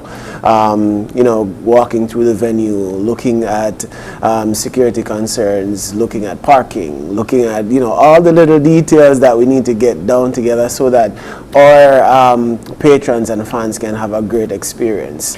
This is taking place in December. Yes, so it's going to be in December 3rd, so we're a little bit early, just getting the word out, let everybody know that Etana, two-time Grammy-nominated artist from Kingston, Jamaica, high-octane, dancehall superstar, is going to be in Belize, and we're going to perform and put on a great show for you guys. And Etana, right before we started, we spoke that this isn't your first time in Belize. Oh. So how does it feel? How does it feel to be back? And are you excited for the show coming up in December? So the first time I was in Belize, it was 2008, and actually I think this is probably my third time, but that I can remember clearly. I remember I was in the venue. It was a club, and the AC broke in the building. And after 25 minutes of performing, because it was so full, it was so many people inside. Yeah. After 25 minutes, when I tried to take a breath, there was no air. Like that, and I was stuck. And I was like, no, I have to go outside. And when I went outside, a girl ran outside and just said, Tana, you better go back in there now, because you didn't sing my song, you know. So this time, I'm going to make sure that I do all the songs you know and more. And I encourage you to go to my Facebook page and tell me the songs you want to hear so I don't miss this time. So you expect special requests? Oh, yes, I do. So tell us about what you're expecting to be in terms of performances. And you're having it at the Civic Center, which is a little bit different from our other concerts. Talk to us about why that venue, the lineup, and how it's supposed to be beneficial for you. Right, so we have a great experience lined up for our fans. So our regular ticket's going to be $50. It's not going to change, right? VIP is going to be $150, and then we have an ultra VIP package that's going to be included in that with the underground parking inside the Civic Center. So it's a little bit more secured. Then you'll have ushers take you up to your location. Yeah. You have backstage access to see the artists, artist memorabilia, drinks included, finger food included. Also, just the ambiance and the setup of the venue is going to be a little bit different. You know, I know world-class engineers. World-class engineers. To ensure that the sound is one of the perfect. things we kind of shy away from with the Marion Jones is that we can't control the weather conditions, and we don't want to have our fans walking in mud. December is a very, very tricky month. Right, so we don't want to have our fans walking in mud and all of that stuff. So we want to create that ambience. You're walking through the red carpet, you have your step and repeat, you take your pictures, and we have the concession stand set up for food. Nice Caribica Soul Festival is going to be there providing food. They're one of our brand sponsors with Sweet Daddy Tea. Believe me, you can get this. I mean, you brought the first, can we share? Of course, go ahead and take some. This is one of your sponsors. Yes. And coming straight from this is a Belizean entrepreneur who started this brand, and he's in Virginia right now, and we're shifting all our operations back to Belize. Wow. So the local economy can benefit from this. So we're gonna be employing people to go ahead and in the manufacturing plant for the Sweet Daddy Tea. I am going to have some, Gavin. Are you joining me? Of course. Okay. So Sweet Daddy Tea, Caribica Soul, yes, made with real ginger and lemon. So let's do this. It's yummy. Would you like some? I'll take some of his. All right. Well, cheers. Cheers. Cheers. All right. I told you. You smell that ginger as as you open it. It's so good. Yeah, this is right up my alley. And perfect for the morning time as well. Yeah. That can clear up any kind of anything throat in your throat, or sinus. And then when mixed with like rum or other. Which so is it's a mixer. which is Oh, the yeah, party it's a good flavor. mixer. Which is the party Whatever flavor. your party So- flavor so is, it's you a- can mix it in and it just goes so perfectly well. So it's a multi-purpose drink. So Let's it's just a, call it that. it's a tea Mixer. mixer. Right. Right. Perfect. So, so this is one of your sponsors. This is Tell one us of our about your sponsors. others. Yeah. So we are working with a couple more sponsors, reaching out and contacting them in the earlier stages right now. But all of that will be revealed on Etana's Facebook page a little later on. When we get back here, we're going to be doing our second wave of promotion. So it's going to be Iactane, Etana, just going all around the country. So we expect you to come back. Yes, Oh, of yes, course. yes, yes. Of course. And maybe Definitely. at that time we can set up like a special performance so that, you know, we can get the fans a little bit of taste of what they can get at Caribbean Soul Festival. I love it. I love it a lot. And so where can, well, you said it's in its early stages, but when you do finalize that, where can fans buy tickets? All right, so tickets are now available on Eventbrite.com, and they're on Etana's Facebook. So it's a digital ticket. Once you get your confirmation email, there's going to be a barcode that we scan at the door, and that's going to get you your wristband and entrance in there. We are working on a couple ticket outlets at the moment, locally, and those are going to be revealed tomorrow.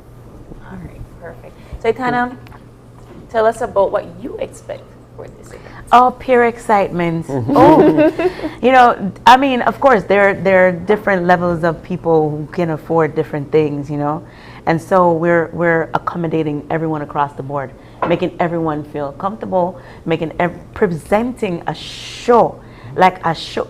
So if you want get up and broke out and dance and go on bad, you can do that. If you want to just sit down and rock to the music, you can do that. And of course, there is the VVIP, the Ultra VIP, and there is the VIP, and there is the regular crowd. But everybody will have a full view. You know how sometimes when you go to a show, and because you are just like the regular audience, like you're like way and you can hardly see nothing. No, we want to make sure that everyone is comfortable and that everybody can take in the show solidly and have the best experience ever, something that they will always remember. And that's what I expect. I expect that when the show is done, people from Belize are going to say, my God, when is the next one? And that's always the aim, right? Yeah. My God, when is the next one? You know, the music is for everybody. Yeah. And the show, and the door opens at 8. And I think it'll end somewhere between 2 and 3. So it's not like a all-nighter till 6 o'clock in the morning. You say that, but it happens. Especially if you get requests for sing songs. People are going to want some more, right? Exactly. Yeah. But you know what? When I rush nobody still, you know, I just want everybody to enjoy themselves. And I want them to remember how Etana throw down. I want them to remember how Iactane throw down. And I want them to remember how Caribbean Soul Festival put it down proper. Yeah. Like spoken like a real promoter. No, I mean, I really honestly believe that. You know, Free Mind Music is our company together. Caribbean Soul is a restaurant and also a Belizean Caribbean restaurant. So they kind of mix Belize with the rest of the Caribbean and turn it into Caribbean Soul. Inviting people from all over the world when they come to Virginia to taste a bit of Belize and the rest of the Caribbean. And well, Belize and Caribbean, because the Belize and then the wife is from the Caribbean. So when they bring it together, it's, you know, a match made in heaven because they've been together for a long time, I think over 30 years. Yeah, so I mean, I think everything in it all together is beautiful. And our intentions are great. So when you come back, we expect you to sing for we. Oh, of course. I'm putting in my request from Of course. Definitely. They'll be back on the Open Your Eyes show, Etana and Iactane. We're going to do something special for you guys. Get everybody ready for Caribbean Soul Festival. And yeah, it's going to be a great experience. On December 3rd. Any final words for our viewers? Be at Caribica Soul Festival on December 3rd. Be at Caribica Soul. All the things you are hesitant about, forget about them, because this is going to be something you don't want to miss. And if it's over and you didn't go, you're going to feel bad that you didn't go when everybody start talking. Right. And it's Etana's return after 14 years. To Belize. Don't miss to it. Belize. And for people who want to follow you on maybe social media or find out information, any pages? One Etana on Facebook, ONEETANA. And on Instagram, it's Etana Strong One. Or the Caribica Soul is? At Caribica Soul Fest. Okay. Perfect. Be at Caribica Soul Festival. Etana says so. Member. Thank you both so much. Thanks for having me. Thank you so much for the ginger tea. That was really it's nice. really good, guys. It's really good, and it's multi-purpose. I like the way you put it. So we're gonna take a short break, and we'll be back with our final conversation for this morning. So stay tuned.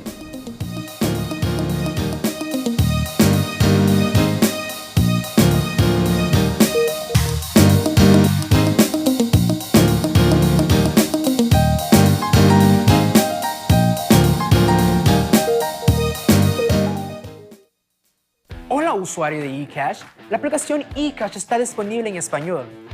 Cambiar el idioma de tu aplicación de eCash de inglés a español es rápido y sencillo. Déjame mostrarte cómo se hace.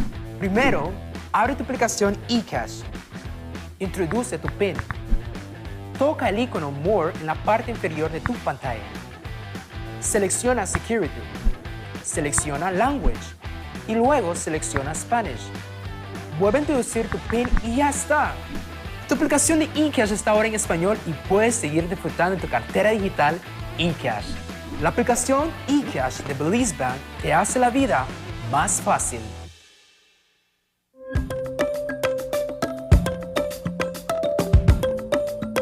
Are you eligible for Amnesty 2022? This is your opportunity to apply. When you log on to www.immigration.gov.bz, you will find a full list of required documents needed for the amnesty criteria you are eligible for.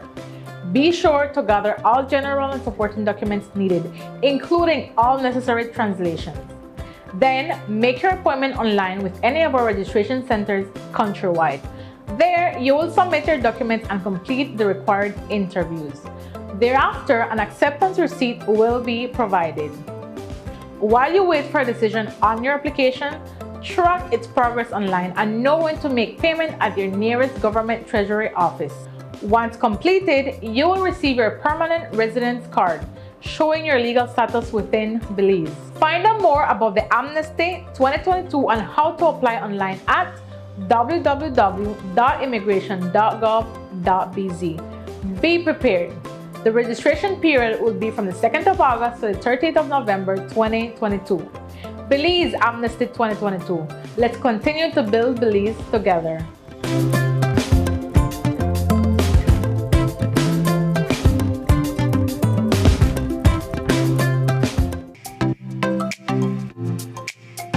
Everyone, including our elderly, needs to stay connected with their loved ones. With Smart's Golden Citizen broadband program, senior citizens can sign up for 10 megabytes of unlimited internet at a low monthly cost of $25. Citizens over 65 can sign up with a valid ID and receive free installation plus 1 month free on selected broadband plans. Visit a Smart showroom near you for more information on how you can enjoy Smart's Golden Citizen broadband program. Smart, bringing people together.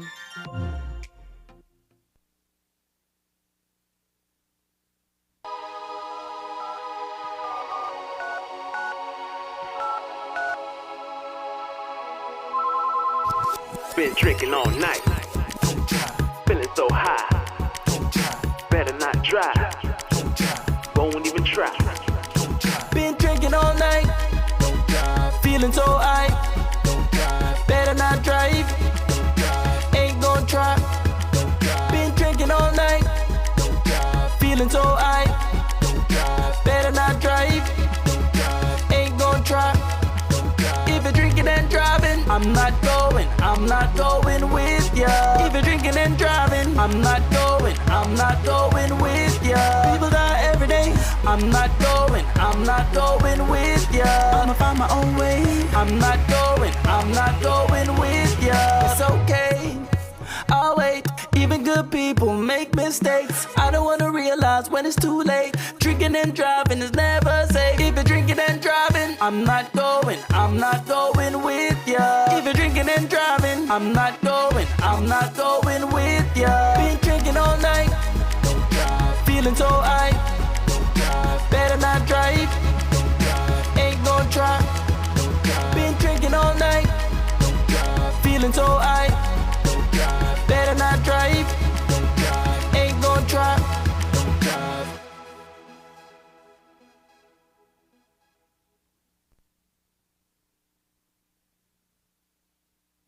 So class, let's review your homework. What are some of the things that we can do to make sure everyone has a clean and reliable supply of water? Sir, we should turn off the faucet when using soap to bathe, to wash our hands, and maybe even our cars. This will cut our water bills and save us a lot of water. My dad says we should keep the area around the water pipes close to our houses clean. Yes, sir. We should encourage our parents to pay their water bills so the entire village will always have clean water. Right, class. We should not forget to attend water board meetings and add our 2 cents. Make sure everyone has reliable, clean water. My mom says that we young people can volunteer to paint the public water pipe. So, how do we make sure we will always have reliable, clean water? Join the Clean Water Revolution. Get involved today and do your part to keep your water supply clean and reliable. The Department of Rural Development is working on achieving Goal 6 of the Sustainable Development Goals, which is to ensure access to water and sanitation for all. When someone you love becomes a memory, the memory becomes a treasure. Channel 5 introduces the Daily Obituaries. The Daily Obituaries will broadcast all death and funeral announcements and memorials to honor your loved one's life and memories. The Daily Obituaries airs on Channel 5 prior to the evening newscast, with subsequent repeats at 10 p.m. and 12 noon the following day. It will also be placed online on our social media platforms, all for a standard package fee. Celebrate their lives and memories with Channel 5's Daily Obituaries. Honor in life and reverence in death.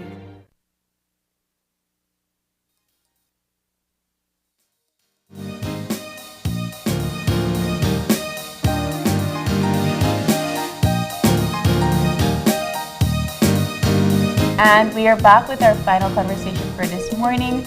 Joining us, we have the representatives from the Caribbean Association of Customs Brokers.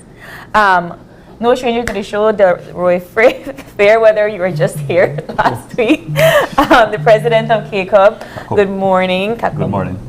And then, of course, we have Mr. Clive Cook, who is the president of the CBFFAJ. It doesn't have the same ring to it, but good morning.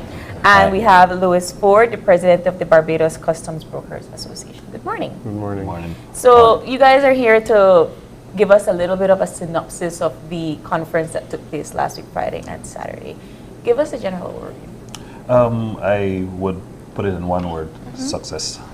It was successful. Okay, thank you guys for stopping by. But of course, successful. Yes. Congratulations. Despite all the challenges, we were able to pull it off. We had to make some serious adjustment to the schedule. Most persons who came in on Friday actually just came in, had just a few minutes to actually get themselves prepared, and from there we moved into the conference, which was the section that dealt with all the presidents. We did our reports and so forth. The topic was basically on trade facilitation. Myself gave just an overview. We had Clive here, Louis, everyone chimed in and they did their part.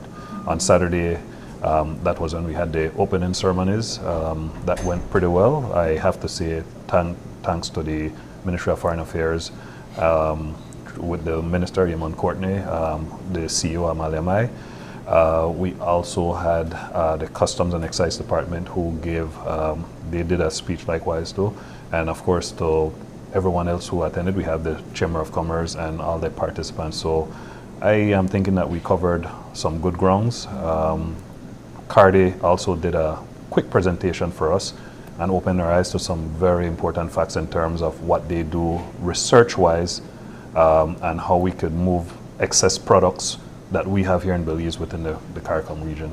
So, Clive, tell us how this conference is going to be beneficial for the Brokers Association in Jamaica. Great, thanks for the question. As custom brokers, in discussions and interaction with our colleagues in the Caribbean, we find out that the challenges that we face as custom brokers are quite similar.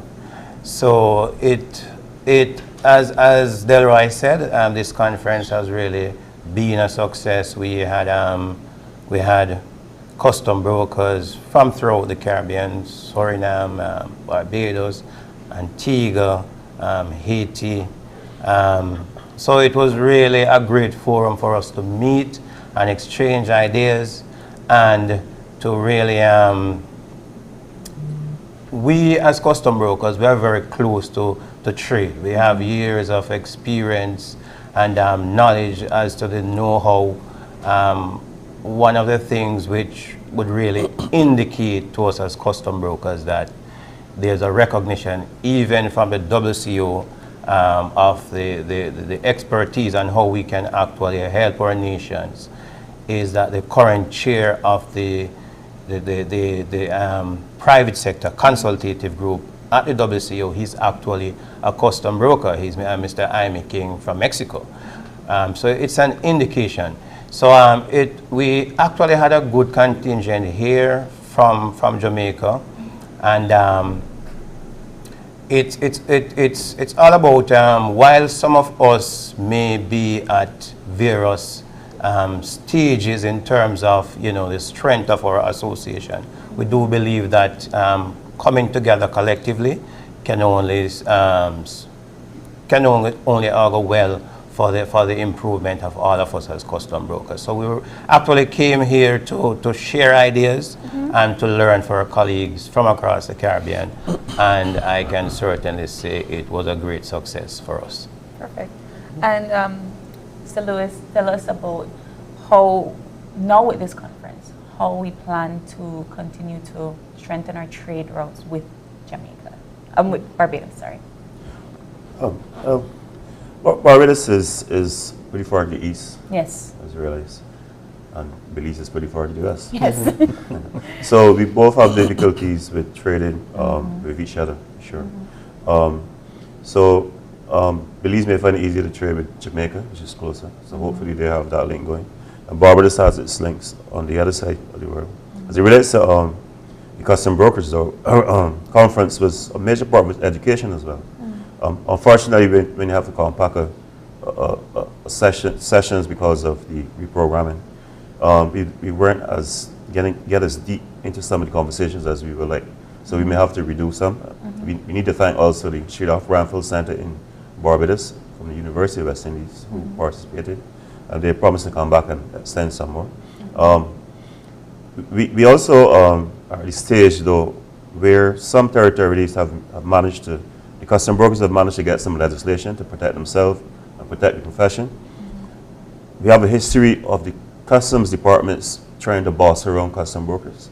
It's the only profession left where some agencies do not want you to get professional because it benefits them in that they get an automatic pass into the industry, which should not be so.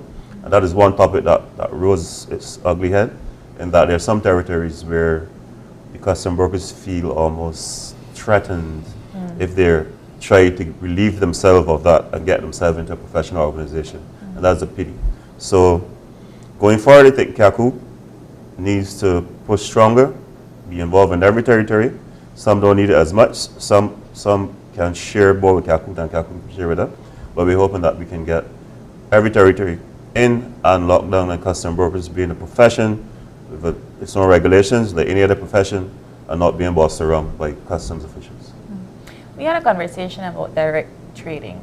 Did that surface in the conference? Yes, it did. We actually had a session from Kingston Wharves, and this was where we brought in the Belize Chamber of Commerce and Industry. They were actually invited to sit in to actually learn about that process. For me, myself, I understand how trade works. So it's as simple as getting the goods invoiced, get it into a container, and get it to wherever. Now, the whole point of that was to actually have them look at that process to see how beneficial it would have been. And this is where the discussion will go much further, because one of the takeaways from this conference is that I am in communication with the Chamber of Commerce, and I am saying to them that, look, we may need to do a site visit to Jamaica. It's not just to go on a visit, it's actually to go and see, because again, I keep on emphasizing that our first point of transit from Belize via ocean would be Jamaica, which the cost is not so exorbitant as coming back to this side. And from there, what would happen if we can get into that market, then these items can be redistributed as far as Barbados. We understand the challenges, we understand the effects of shipping, but there is relief, and this is where we as custom brokers, we have the knowledge, we have the experience, we have the wherewithal. We know, you can ask me any question insofar as importation, and within a split seconds I can respond to you, you know. But I know my brother here has some little difficulties that they're facing presently in Jamaica right now, and I would want to ask him if he doesn't mind, you know, he could just kind of outline it. Certainly. Thanks for putting that out there, Delroy. Well, as Louis alluded to earlier, you know, working as custom brokers, we are regulated by customs, and from time to time we have these brief challenges with the customs department. Currently in Jamaica, there's an issue from big logistics player who are entering into custom brokerage. Even though in Jamaica you require a license to operate as a custom broker, these huge players are able to find way to offer services which the entities themselves are not supposed to be offering. And you know, oftentimes we will talk to the customs about these activities, and of course the argument comes up that it is because of competition, and you know, the sector need to be more competitive. But we are custom brokers, and we all compete with each other. So we really don't have a fear of competition. What we have a problem with is unfair competition. And so we have a situation now in Jamaica where the customs are saying that they want to remove the custom brokers. And I'm talking about some 300 custom brokers with our clerks, which will amount to thousands of employees. So they want to remove those clerks from the inspection point of the cargo to replace our employees with the employees of 3 or 4 warehouses. And we have been saying to them that it is unfair. It is actually against the customs regulations in Jamaica. Our attorneys, they tried to implement this policy last year, October. Our attorneys wrote to them. They have not responded to our attorneys, but then there's another attempt to implement the policy again a year later. Sounds like it's monopolized. Exactly. Yes, certainly. And what we see is an attempt to make an oligopoly or a monopoly of the logistics industry in Jamaica, right? And you know, while they're saying that they're going to implement a pilot, we have said to them in no uncertain term that we, as custom brokers, will resist this because we see it as unfair competition, and you know, we as custom brokers, we are used to really being resilient and being firm where needs be, and as an association and as CBFFAJ, we're going to hold our ground on this one. And you know, you have a situation like that occurring in Jamaica. So how do these regional conferences help, or can they be beneficial in assisting with some of these problems? I imagine probably from the perspective of maybe standardizing certain things across the region, I guess might be one of the objectives, but perhaps you can shed a little bit more light on how the conferences like this can help. Right, certainly.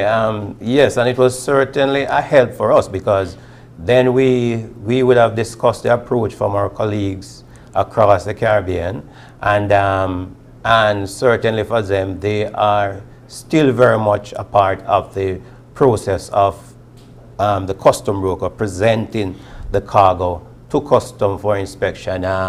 We haven't had any report of any jurisdiction which is doing otherwise, and we also have held discussions with our international colleagues at the International Federation of Custom Brokers, and they are helping us to look on the practice globally, because mind you, if it is that the customs want to release the cargo with non-intrusive methods, so if you want to scan the cargo and release, as happens with some cargo in Jamaica, we have no issue with that. That policy is in place, and you know, we have absolutely no issue. Where we have a very big issue is where you want to put thousands of our employees out of jobs, so that a few huge players will be playing this role to present the cargo. And I tell you, it's all about corporate greed, and it's all about these companies, you know, on a drive for supernormal profits. And we are not going to sit there and allow any player, no matter how big they may be, you know, with the help, of course, of our colleagues across the Caribbean, to really unseat us from our legal position. And I guess my final question would be for Mr. Ford, in the sense that you say Belize is in a very unique state of having that bridge between Central America, North America, and the Caribbean. Barbados also has a unique geographical location where they're able to trade with, like, the Lesser Antilles, South America, and Africa. So can you talk to us about how that situation or that unique circumstance is able to help your colleague like Jamaica? There are really no trading lanes directly between Africa and Barbados. There's an attempt now to trade again. We tried before, it was an attempt, but there was no real commerce between Africa and some through Portsmouth or through Europe, but there's really no direct connection. Lesser Antilles, yes. South America, a bit. Maybe some boats passing through, but a lot of the boats come from Panama and they go through Colombia and into South America. So we've been trained in our own little hub there with the Lesser Antilles, and we've done that for a bit. One of the bigger issues are the airlines. The airlines are a big issue. Yeah. There's no real airlines left now that do the whole Caribbean, and the governments need to step up and do something about that. I mean, they make decisions, okay, they're selling the bottom line or the whatever, but then you're missing the bigger picture if you think that because you have to input $2 or $3 million a year into an airline, you're missing the bigger picture that a couple thousand people are coming to your country or moving around your country and trading and bringing lots more funds than that.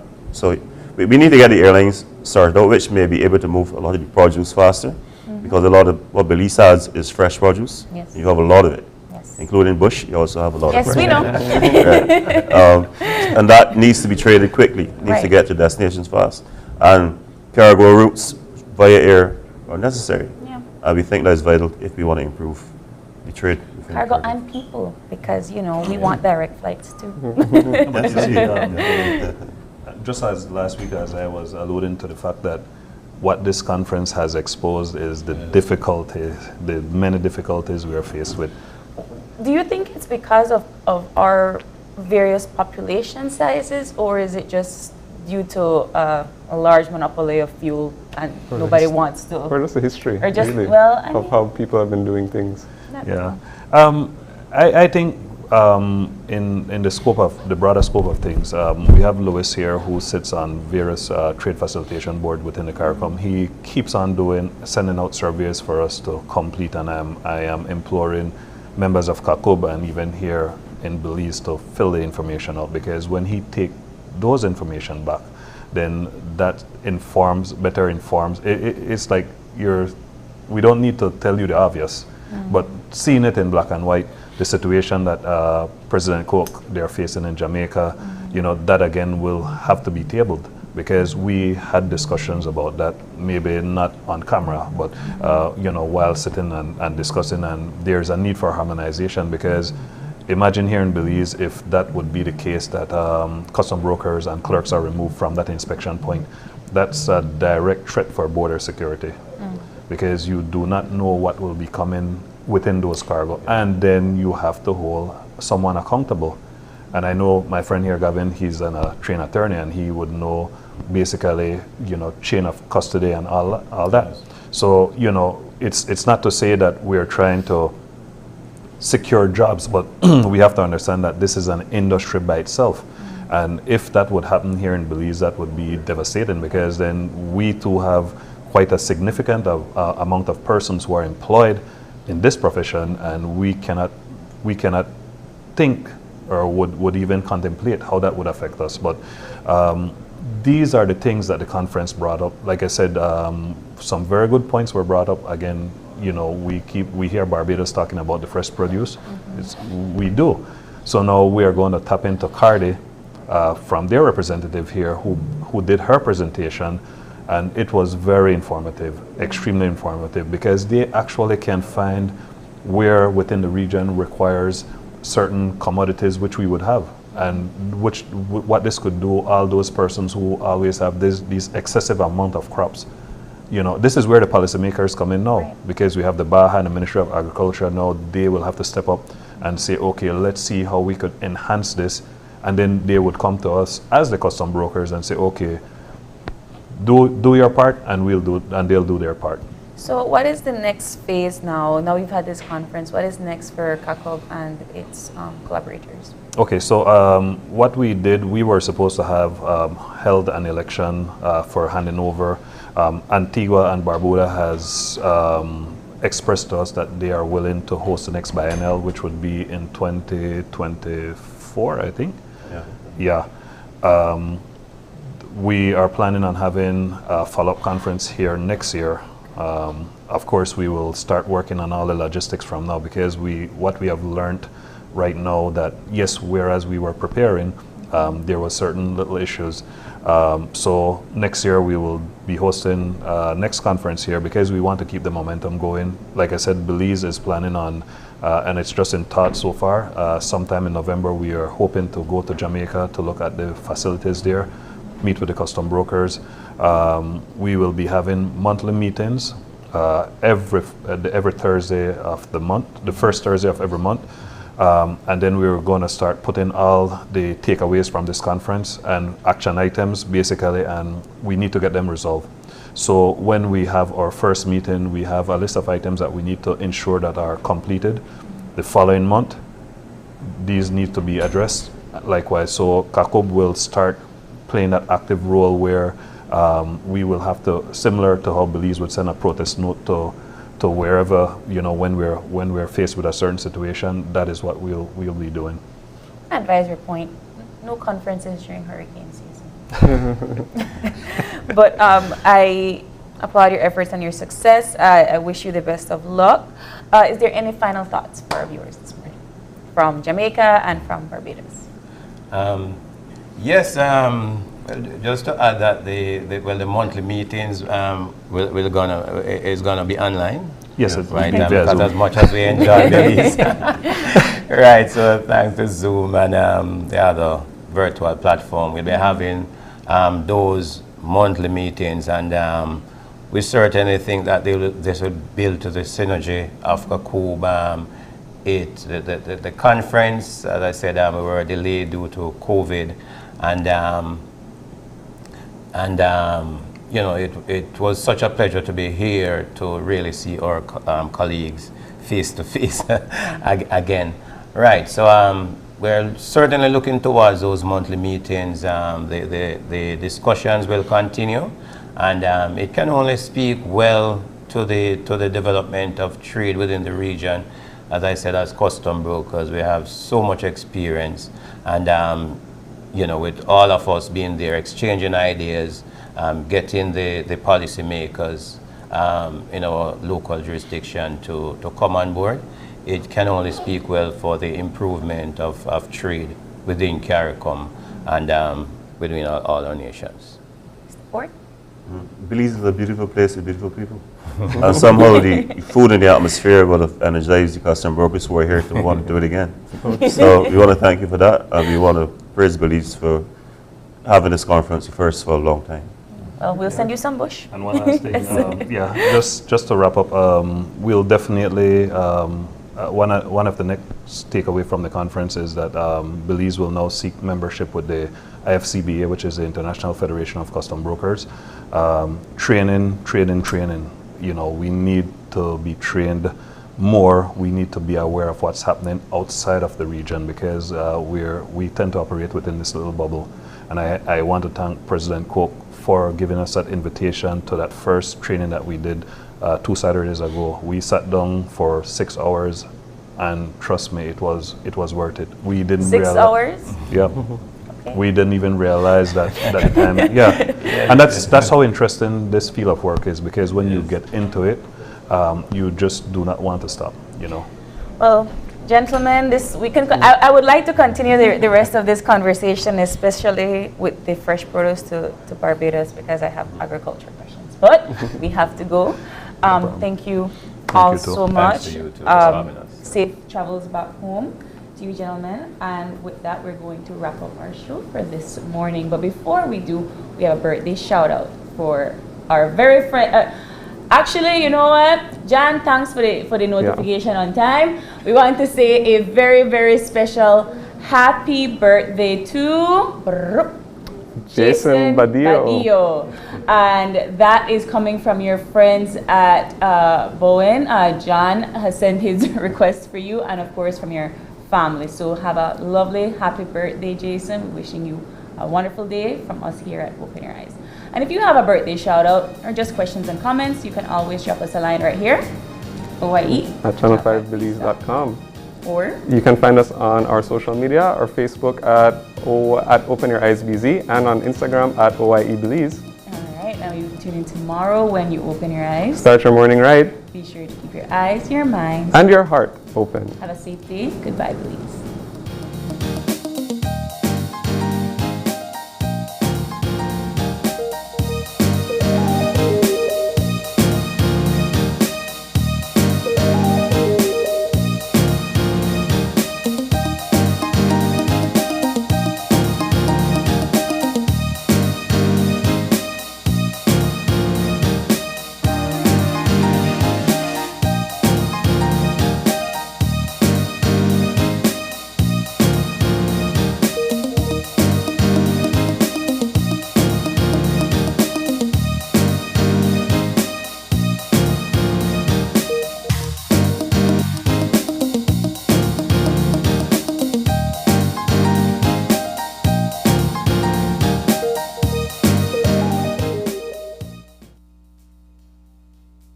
Open Your Eyes was brought to you by the Belize Bank. Our country, your bank.